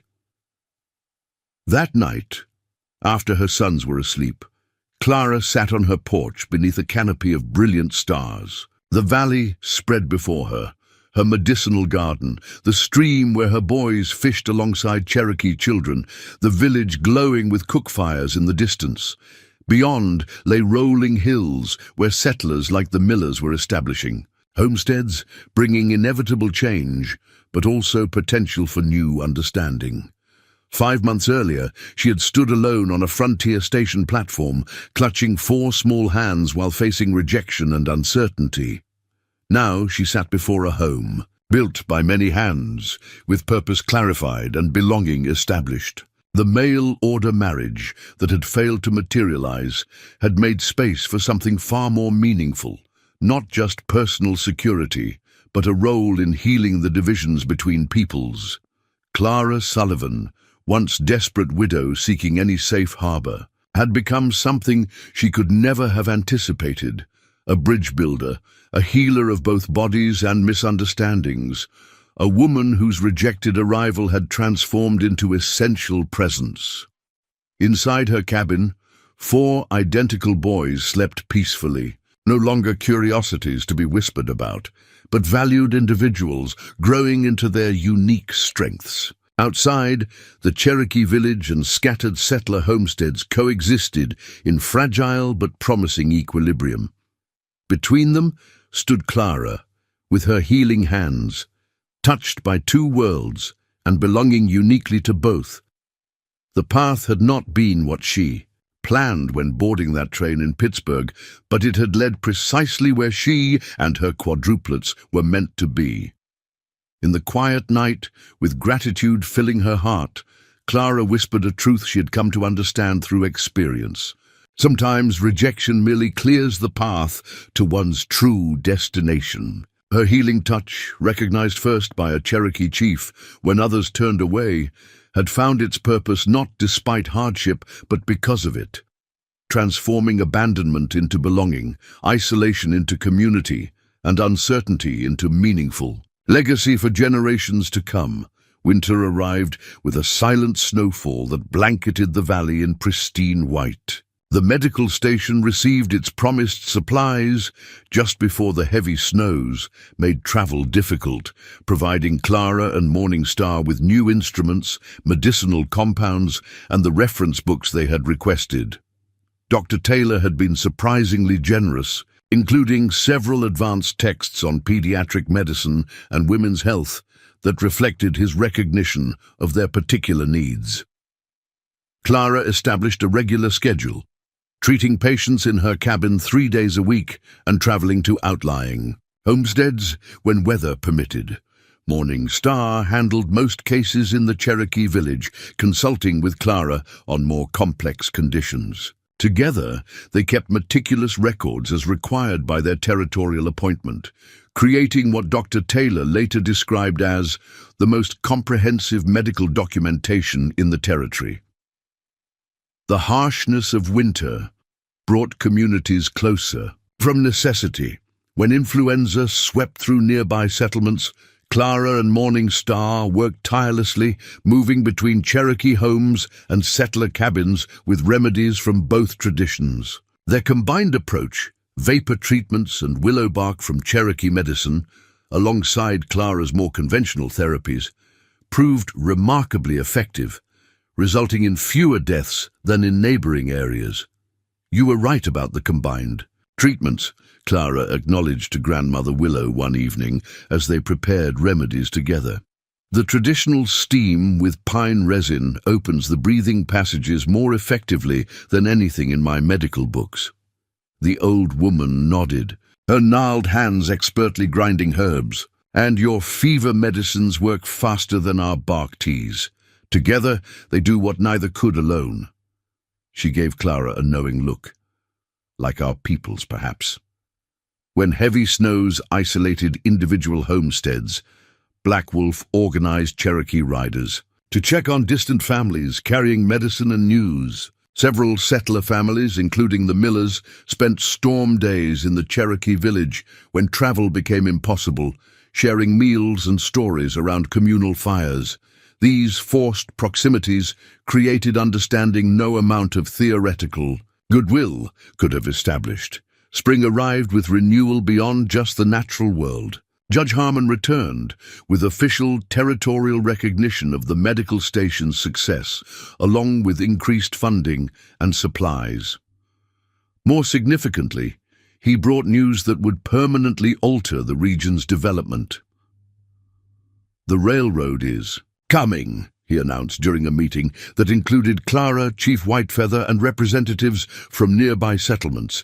"Construction begins this summer, with a station planned near the junction of Turner's Creek and the main road. The proposed location would place the railroad station approximately 5 miles from both the Cherokee village and Clara's cabin, close enough for convenience, but distant enough to prevent immediate encroachment. There will be changes," the judge continued.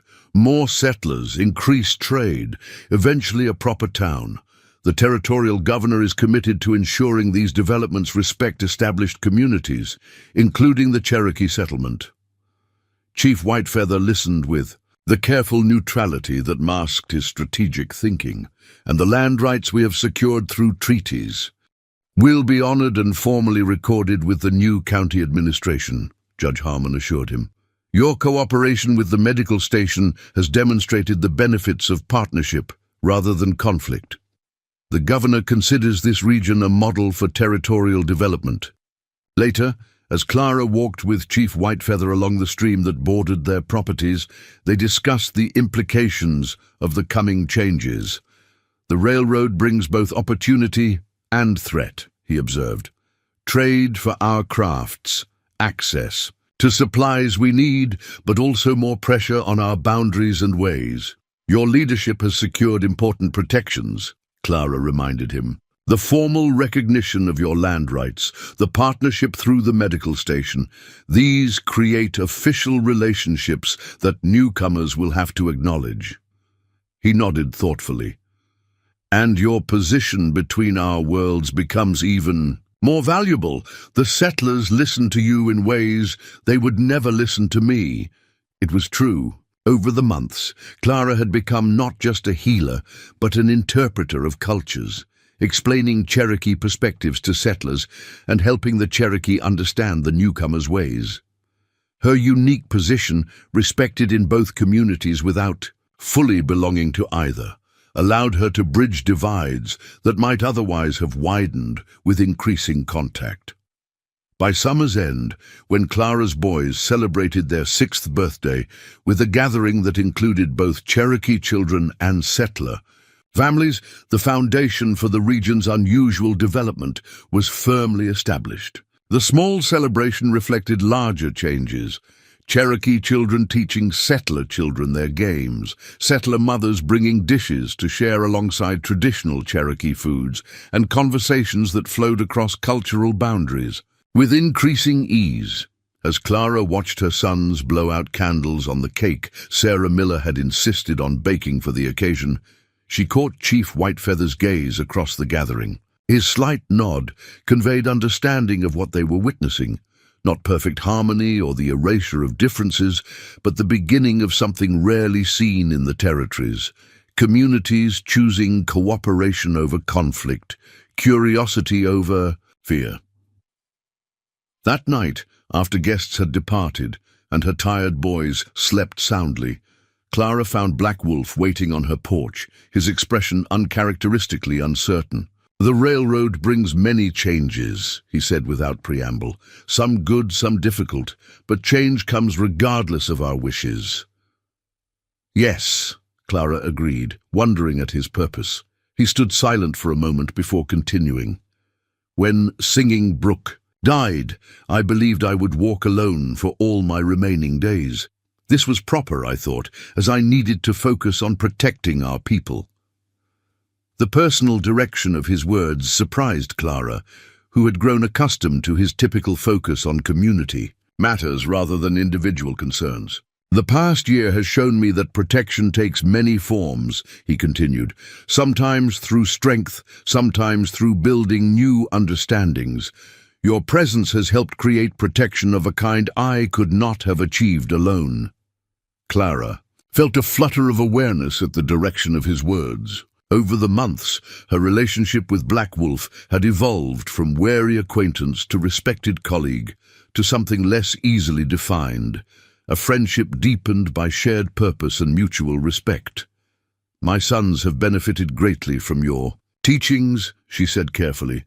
"Your patience with them has been a gift. They are good boys with strong spirits." His gaze met hers directly. "I have watched you build this life between two worlds, Clara Sullivan. You have shown courage and wisdom few possess. I find myself wondering if there might be a place in your life for more than the work we share." The honest declaration hung in the night air between them, neither a demand nor a plea, but a question offered with dignity.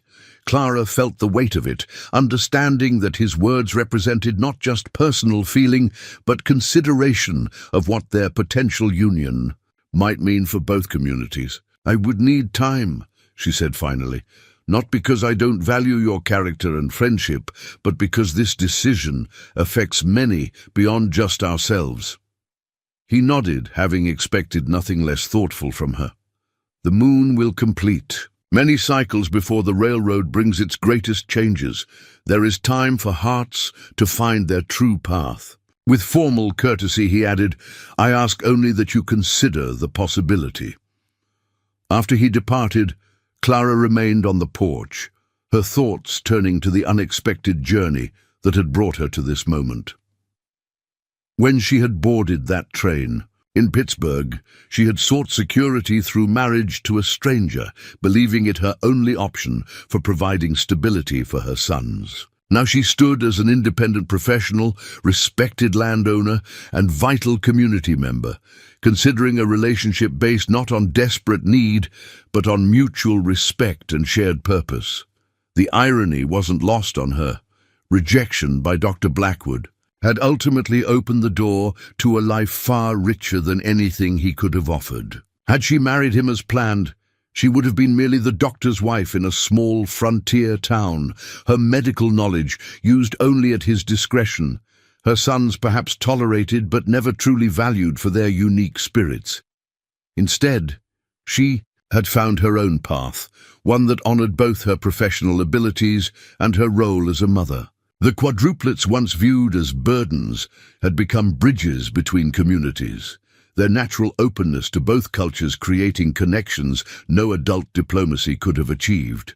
As stars wheeled overhead and night creatures sang their chorus, from the surrounding forest, Clara Sullivan contemplated not just Black Wolf's unexpected declaration, but the larger truth it represented, that life's greatest fulfillment often comes not from clinging to predetermined plans, but from the courage to embrace unexpected paths with an open heart. The frontier had tested her, challenged her, and ultimately transformed her. Whatever the future might hold, whether partnership with Black Wolf or continued independence, she faced it not as the desperate widow who had stepped from that train, but as a woman who had found her true strength in the very rejection that had once seemed her greatest defeat. The healing touch, first recognized by a Cherokee chief, had become her defining gift, not just in treating physical ailments, but in mending the deeper wounds between peoples who had more to gain from understanding than division. In this unexpected calling, Clara Sullivan had found not merely survival, but profound purpose that would echo through generations to come. Up next, you've got two more standout stories right on your screen. If this one hit the mark, you won't. Want to pass these up? Just click and check them out. And don't forget to like, subscribe, and turn on the notification bell so you don't miss any upload from us.